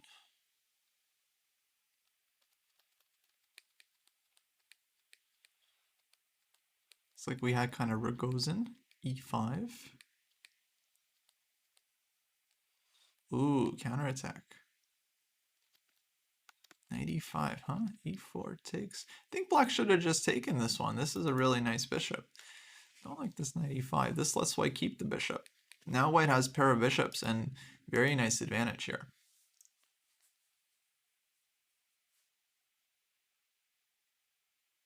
Nice, Steve, nice.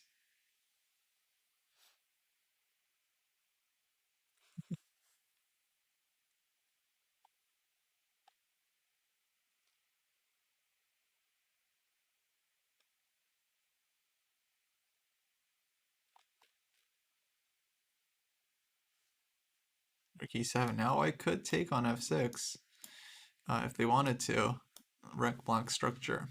That would be a good reason to give up the bishop. Normally you don't want to give up the bishop. It's a very nice bishop. Why are we giving it away? What did it do to us? But black structure getting weakened, that's nice. That's what we call a transformation of advantage. Go c5. I don't know about this move. I'm sure it's fine. I would have just immediately activated the queen. I guess maybe he wanted to stop queen d6, but yeah, I would have just immediately gone for this one, I think, and just get the pieces in.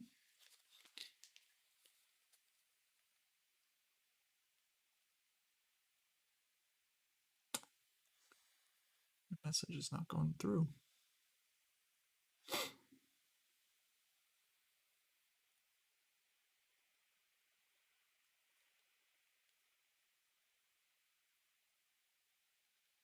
Speaking of Jesse, guys, his 2700 quest, the completion is up on YouTube. the final games.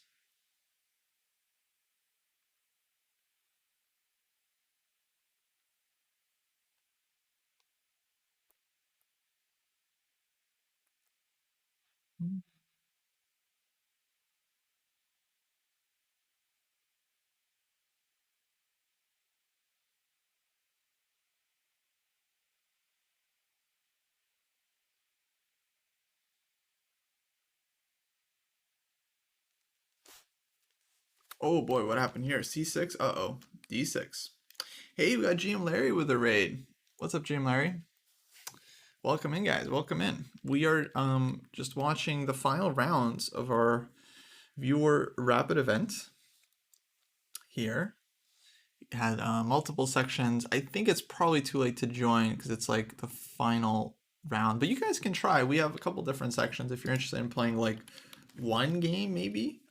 We have some rapid sections here. You'll have to join like the chess.com club first, and then you have the links there in the chat.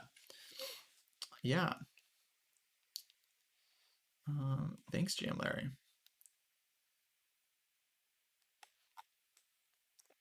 Oh, it's too late already. Okay, that's good to know. Yeah, we're watching this game. This is the board one game of the under 1100 group. And looks like white is cruising in this one. Hey, what's up, Ahmad?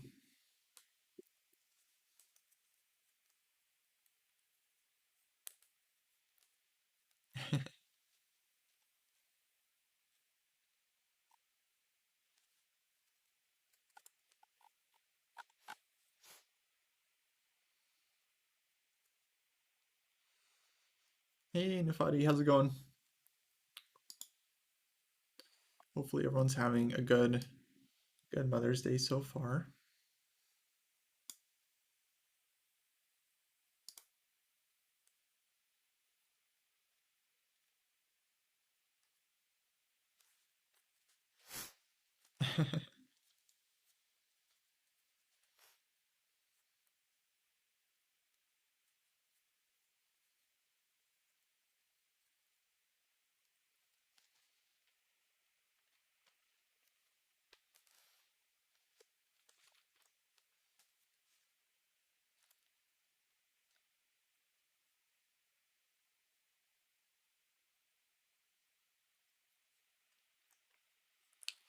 Nice telling moose, nice.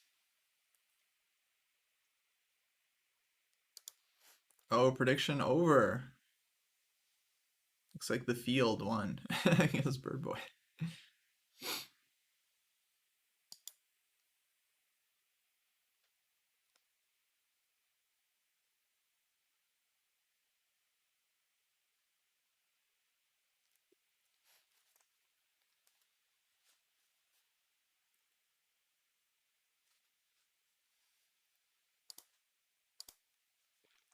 Okay, guys, we need some energy.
Yeah, I need some E fuel.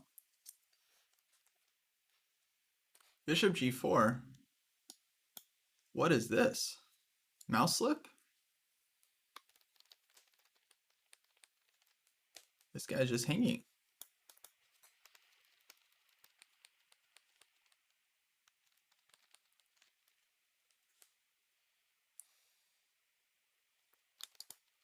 Oh, did White resign? Oh, wow.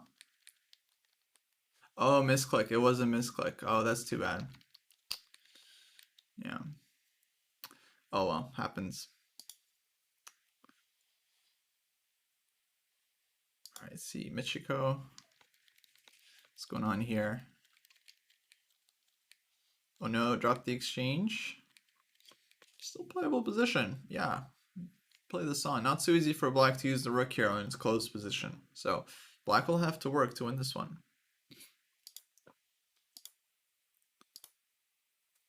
All right, let's see the under 1850 group. We got Sean the Prawn, 3 out of 3 against Lil Wayne the Goat. Lil Wayne, the greatest of all time. Makes sense. What is this, Benko? Feels very Benko. Of course. Gotta be, what else? Yeah, there's Benko. And I think white has made reasonable moves so far. I would definitely spend the tempo on king g2 just to make sure the rook can actually get out. But queen c2, rook a3. Rook a3 is useful because the rook is defended, it gets off of the file. Now black goes 95. And yeah, attacking knight on f3.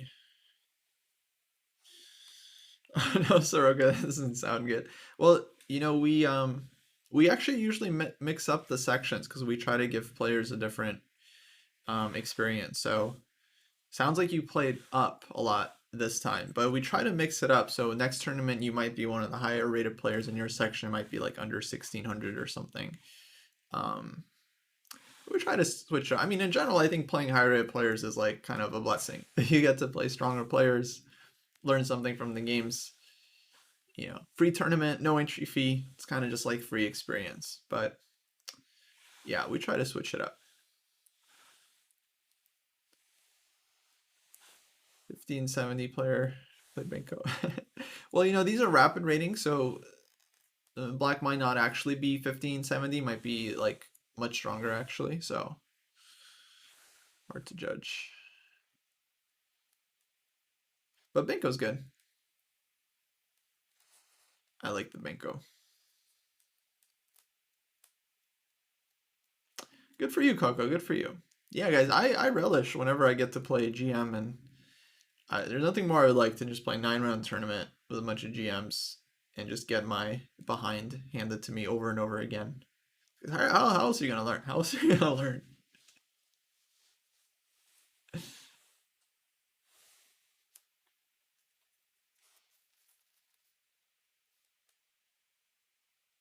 No pre-moves, huh? Interesting.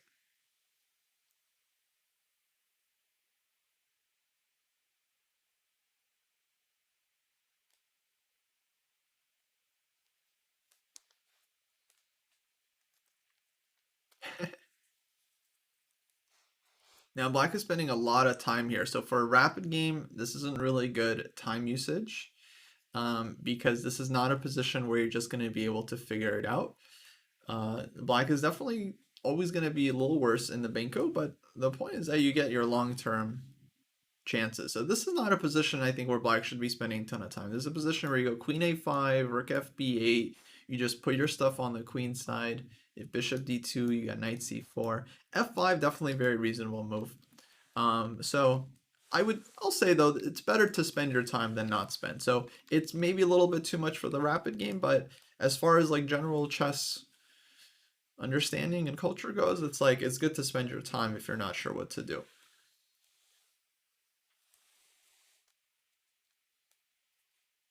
Yeah, knight c4 somewhere should be good. The endgame in general favors black. Yeah, if black can get one of the weird things about the Benko is like if the queens come off, black is often very happy in the endgame. Why is that exactly? I think it's hard to say. Um,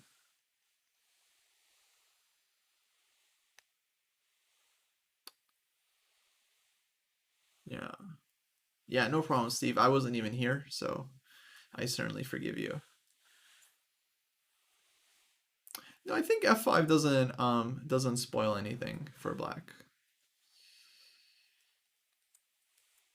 In general, it's a very thematic idea. I mean, you open up the rook, but the real point of this move is that you're trying to isolate the d5 pawn and make it weaker. And in the end game, actually, the pawn does like so. In a lot of rook endgames, black relies on this f5 break to try and mess with white's structure.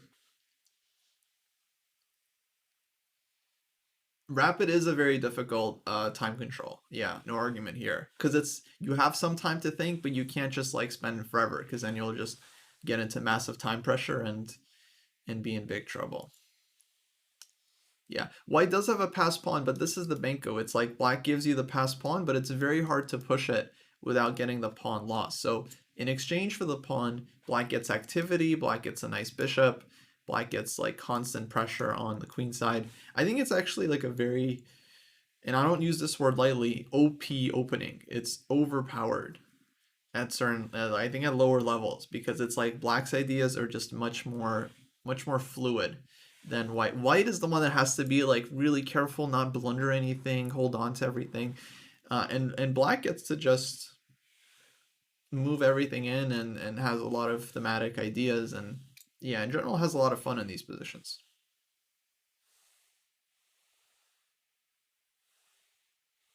Yeah, Sokolov, I know what you mean.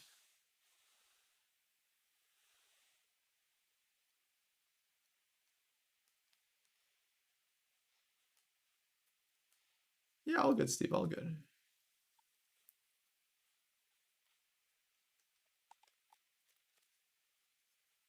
Pairings for the classical usually go up Sunday nights.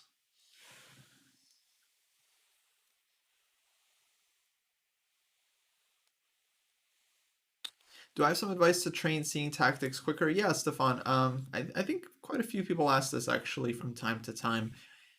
My feeling is that speed is not the thing you want to train. Speed comes over time. So if you do a lot of tactics over the course of several months and a year, you will get faster at seeing the easier tactics. It's just a matter of quantity. Quantity. Just doing it over time, you will get faster. The main thing you want to be working on though is your accuracy, like actually solving the problem correctly and seeing the opponent's response, right, and calculating and visualizing it accurately. If you if you do that, then you will improve your tactical ability, and the speed will come over time. Lane, we don't do that here. I don't know if you were around last weekend when we had like big discussion, but yeah, please don't like name people in the chat. It doesn't help anything. Um, if you're suspicious of someone, you can just like report them, or the best thing to do would be to report them and then message us privately, because the public shaming doesn't really help anything. But hopefully that helps.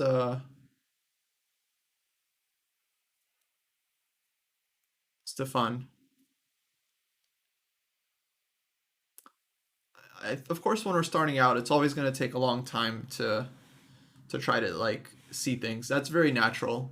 No one is just good at calculating when, the first few years in chess. It really takes like years before you develop any kind of like quickness or speed, like maybe less for some players. I don't know, everyone's different, but it takes a while for most, right? So if the important thing is to spend your time and look, don't be playing blitz, don't be playing bullet, play longer time control games, 90-30, 45-30, and use your time and use whatever time you need to calculate. And over time, you will get faster, but the practice that you get calculating during your games and really trying to explore different options, that's going to be just the most invaluable thing for you.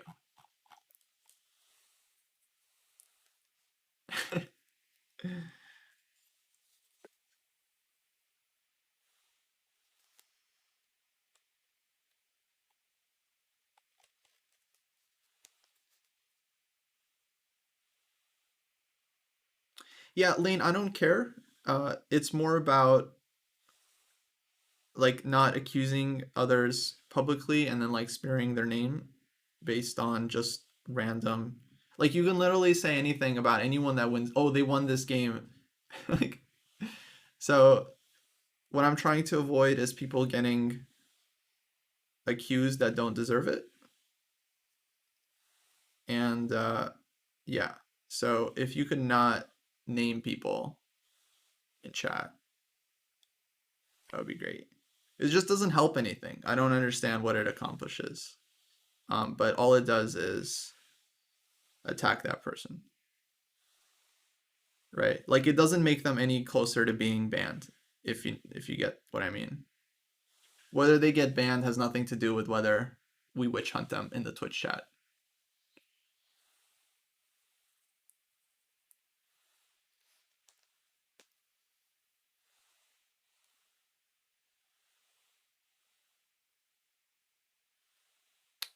When do I recommend using time in a rapid game? I think like out of the opening, when you're out of book, you should you should definitely spend some time. Um,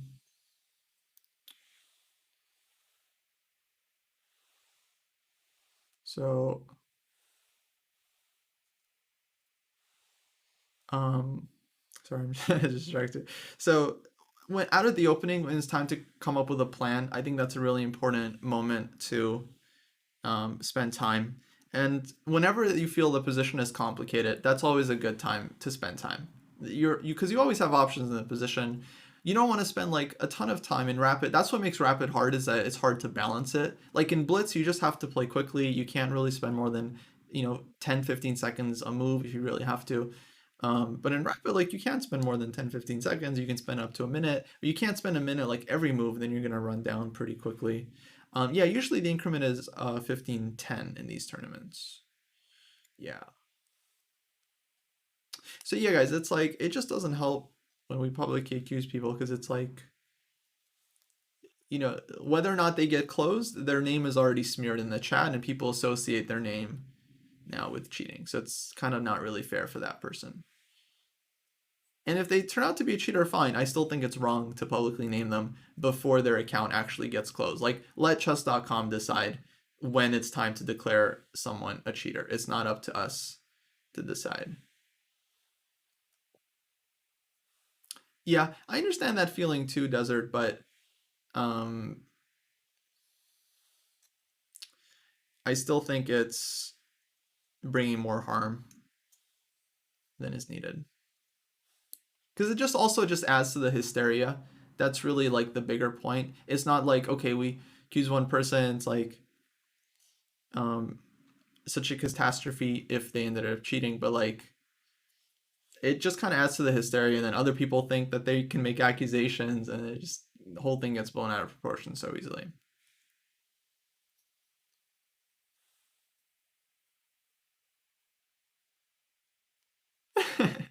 Yeah, exactly. My name is Legion. Perfect comment. Like there's always something you can latch onto if you're suspicious and we don't actually know. Yeah. I mean, it's all good. It's all good. It was just like one comment. It's not a big deal. We're just trying to like build a culture where we just don't accuse people, randomly and innocent until proven guilty, you know.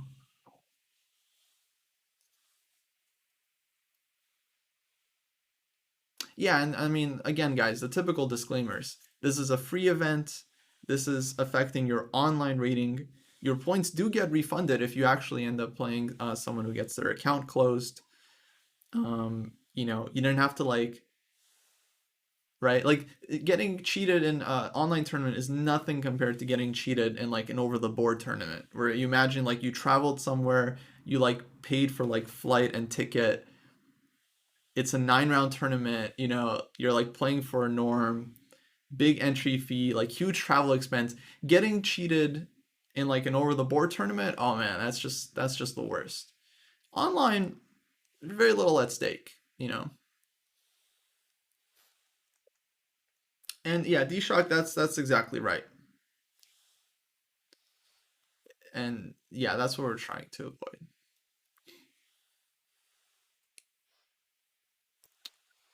Is cheating in OTB really a thing? Yeah, there have been some big cases, yeah, where people did cheat. I don't want to like explain the methods, but they're not particularly sophisticated. It is rare. Like we don't know of a ton, but there were players that were caught, and it's not clear like how long they were cheating for, like how many tournaments or how many players they cheated. Um, but there's definitely a few high profile cases.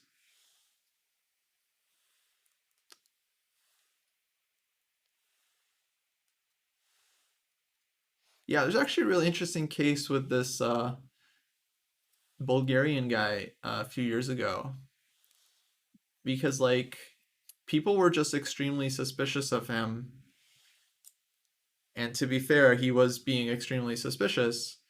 Um, but there was no actual like hard evidence. Like they didn't, he was never caught with like a wire, or like a phone or something like that. But his results were crazy. His moves like all matched up with the engine, and the guy was just like so like everything the guy said was extremely suspicious. So everyone was just like, it was just a weird situation. Like I don't know. I mean, was he actually, guys? I remember they wanted to check his shoes, and he just refused to show them. I didn't realize they actually found like an actual device. So I could be wrong on that. Yeah, the French team had a big thing. Yeah, that's the guy I'm talking about, Lane. Um, the French team might have been the biggest like case ever, as far as I know.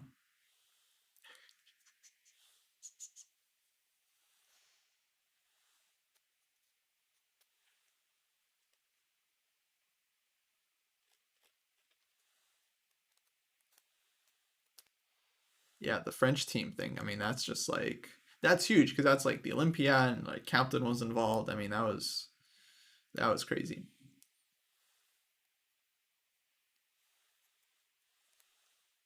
But anyway, so yeah, online tournament, free entry fee, no prizes. Yeah, let's like relax. Yeah, with the cheating accusations. Yeah, chess.com will handle it.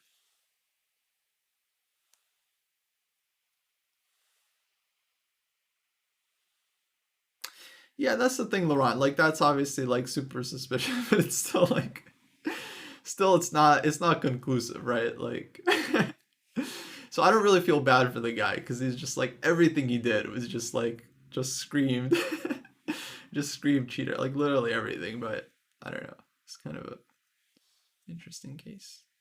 And then he like ended up going to jail or something for like something else. Yeah. And there of course have been cases well players being falsely accused and yeah, getting their name smeared for no reason.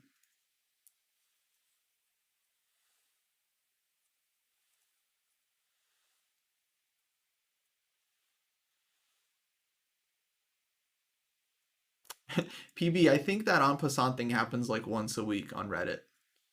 I think there's literally like a thread every week that's either like, hey, is this a weird bug? Or hey, is my opponent hacking?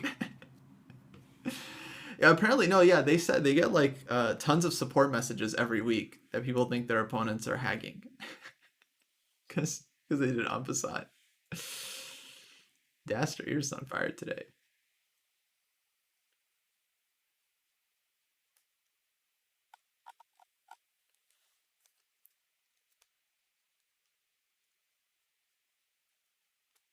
Oh, sorry, Cheslin. We got a little distracted.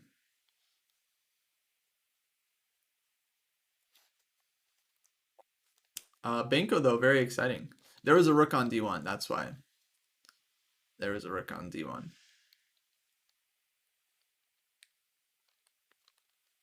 Oh, did they really have an infographic? Oh, that's funny. That's hilarious. Glad they did that. Misclick? No, why misclick? There was no rook d2. Rook is covered. Black wanted to just trade rooks. Yeah, yeah, yeah. Oh no, no worries, no worries. Gotta go to bed. Daster, it's 12:15 p.m. You feel so embarrassed. Joey, why do you feel embarrassed? What do you mean? It's a normal rule. There's nothing to be embarrassed about. It's like it's a normal. It's like castling or promotion. Oh, queen d5. That's gonna hurt. That's gonna hurt. Black defends the knight or has the knight defended, but queen d5. That's painful.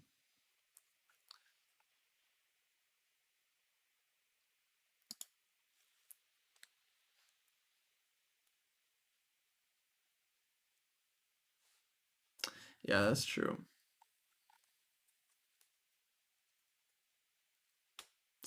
So GG, Sean wins. I think that means he's gonna be on 4 out of 4 and winning the event. Yeah, nice job, Sean. Chess Latte on 3.5 out of 4. Nice job, Chess Latte. Let's see, we have one more game in this section.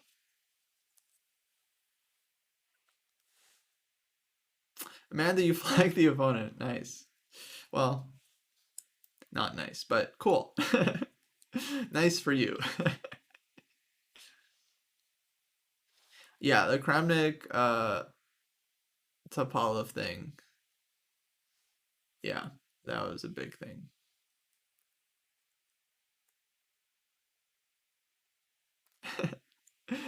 Joey, it's not cheating. It's not cheating.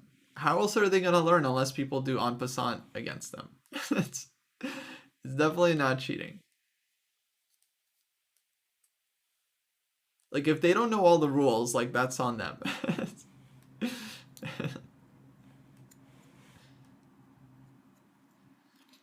We do these Andre the Giant, big fan. We do these tournaments every week, Saturday and Sunday around 10 a.m. Pacific time. We usually have a rapid event to play. D-Shock, that's the plan. Yeah, that's the plan.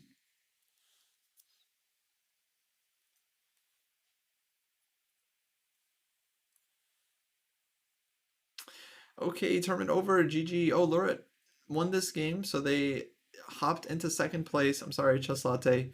Looks like your tiebreak was not as good for whatever reason. Anyway, tied for second place. Nice job, guys. Nice job. Sean the Prawn, 4 out of 4 in the top section. Great job. Congrats to all who participated in this one. Yeah, Andre, definitely join the Discord. That's where we post our schedule and all of our events. That goes for everyone. Okay, under 1450 group or under 1500 group? 1450?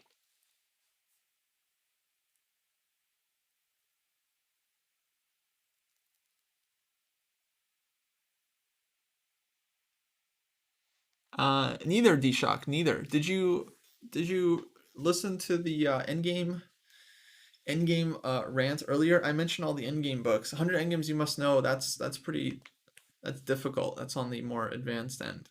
I would say Silman's book if you haven't read it. Silman's book. Silman's endgame course. Quite a coincidence. It's funny. It's funny. It's a good one.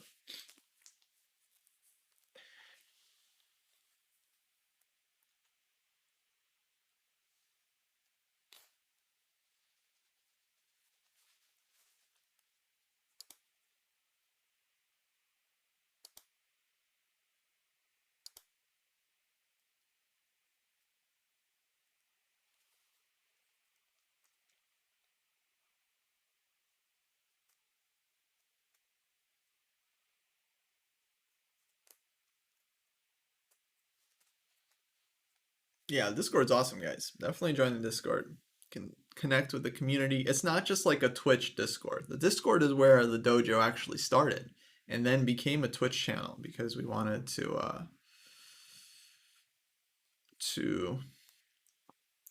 stream some of the lessons. But yeah, the Discord is where it's at.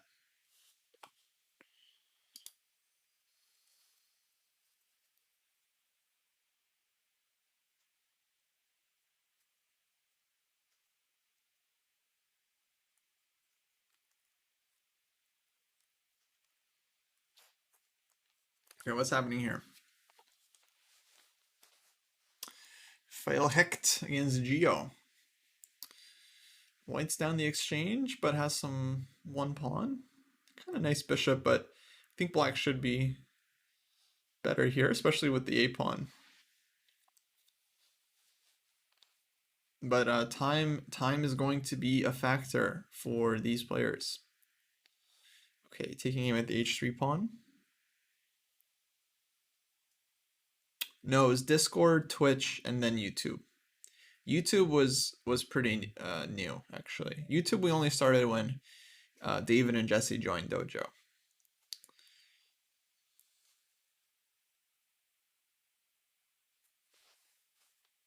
Yeah, because I still had my own YouTube channel, so I was just using that.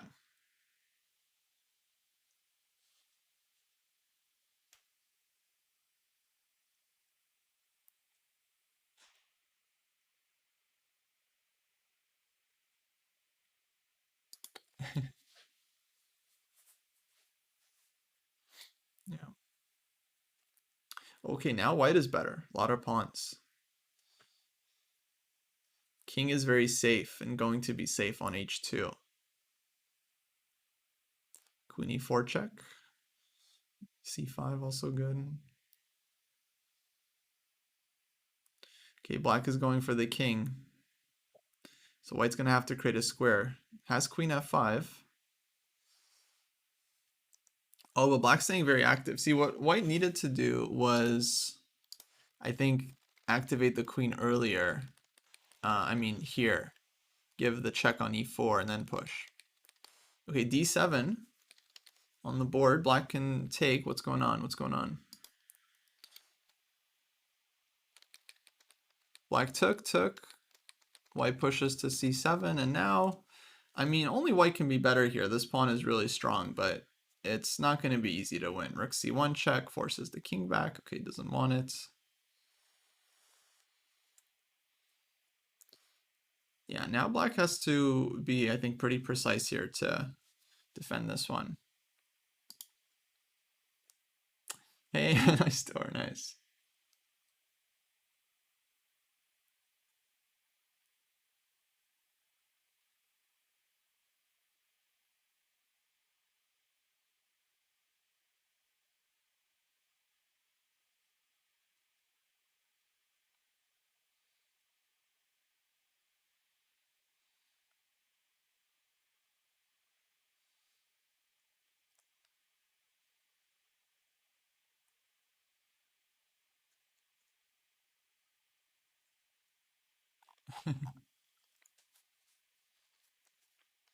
King f4, trying to go after kingside, yep.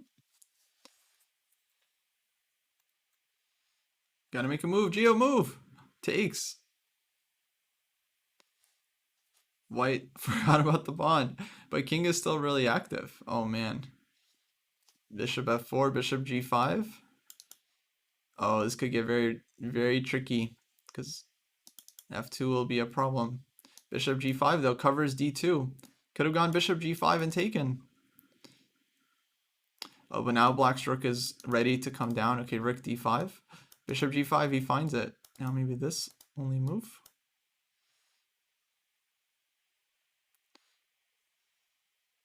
Oh, getting spicy. Getting spicy. Oh, he could have taken the pawn. That would have been completely winning. Oh man. Okay, it's very hard, guys. It's very hard. It's very hard. What happened? Oh, black flagged. Well, actually now it's very difficult. Yeah, now the h pawn is running and black's king is embarrassed. One day white might be able to pick up the pawn. So GG, well played. Well played. I think the tournament is over. Congrats to Ollie Oxals, Lucky Fluke, Z29, Taborich, Telling Moose, 3 out of 4. Bunch of players tied for third place with 3 out of 4. Bob Dole, File Hike, Paulie, all tied for third. Good job, everyone. Okay, I think that's it for the tournaments, guys. I think everyone is done. So yeah, thanks everyone for playing. Hope you had fun. That was fun to hang out. A little in-game rant. A little cheating rant. Typical Sunday. Yeah, I hope everyone is gonna continue having a good Mother's Day. So I'm gonna be wrapping up the stream for now. I'm gonna be sending a raid. But then I'm gonna be back in about 90 minutes. So not that long from now, I'll be back with the opening lab from Patreon every month. Some of our Patreon subscribers. Thanks, Michigo. Did you guys hear that, by the way? I don't know if you heard that, the text-to-speech. I don't know if it works. But I'll be back with the opening lab where we'll be answering opening questions from Patreon. And that's starting at 2 p.m. Pacific time. And then that's going to lead into Dojo Scrubs at 3 p.m. Oh, text-to-speech didn't work. I heard it in my end, but I got to figure out how to get it on stream. We'll figure it out.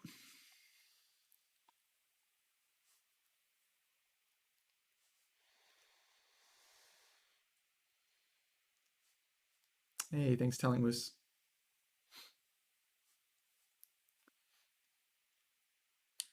Much appreciated, guys.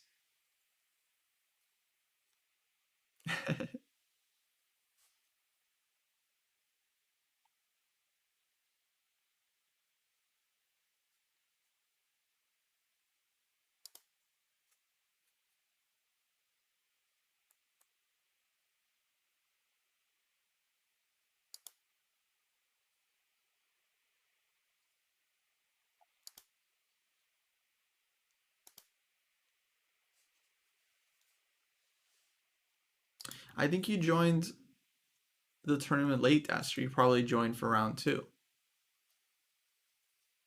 round 2, 3, 4.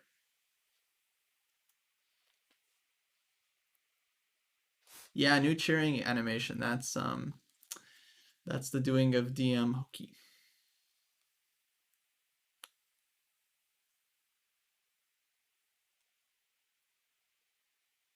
File hecht.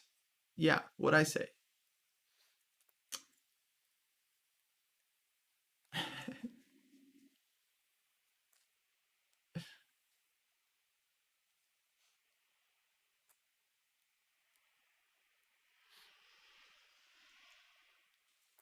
Also possible.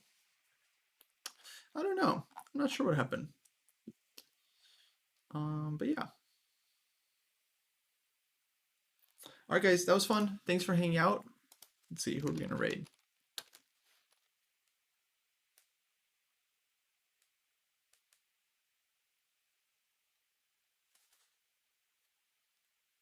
Huh?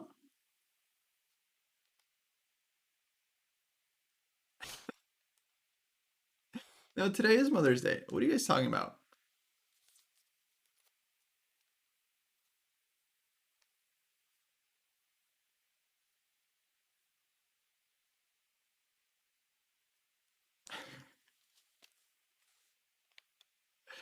I googled it the other day. Yeah, today, Mother's Day. Guys, what are you talking about? What are you talking about other countries? What are you saying to me? Are you saying other countries do things differently?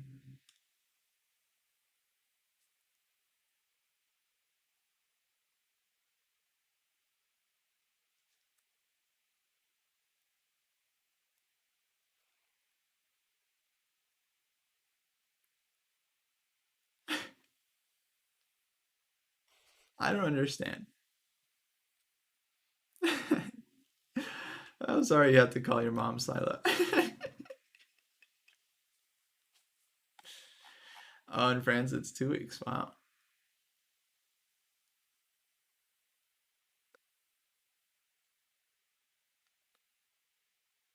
Look, guys, I don't understand how anything works anywhere else, but all I can say is that it's 12:30 p.m. Sunday. That's my reality. I don't know what your opinion is on what time it is, but it's 12:30 Sunday, Mother's Day. 12:30 p.m. Noon 30, May 9th.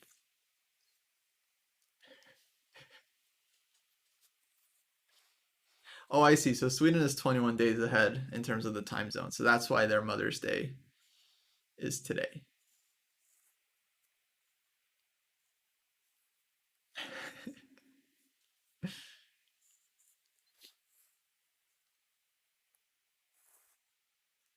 Yeah. This song is really long. This is a very long song. This is the full version too, not the radio edit, the full version. Um, let's see what's happening.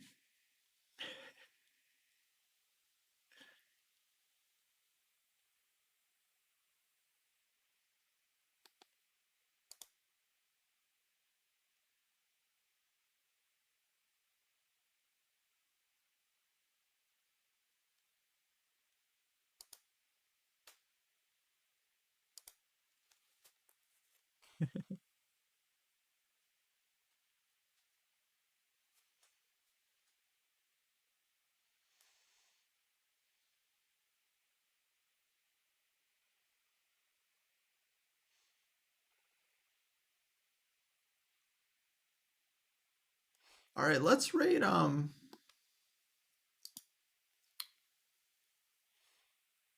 William Pascal Slaggy. Looks like he's doing classical simul, so that's cool. You guys can go check him out. And yeah, I'll be seeing you guys in 90 minutes for the opening lab. So take care, guys. Tell William we said hello. Give him a big dojo welcome. See you guys.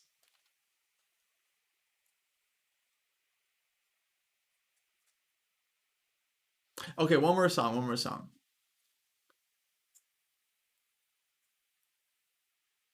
No, I'm just kidding. I'm just kidding. See you guys. See ya. Bye bye.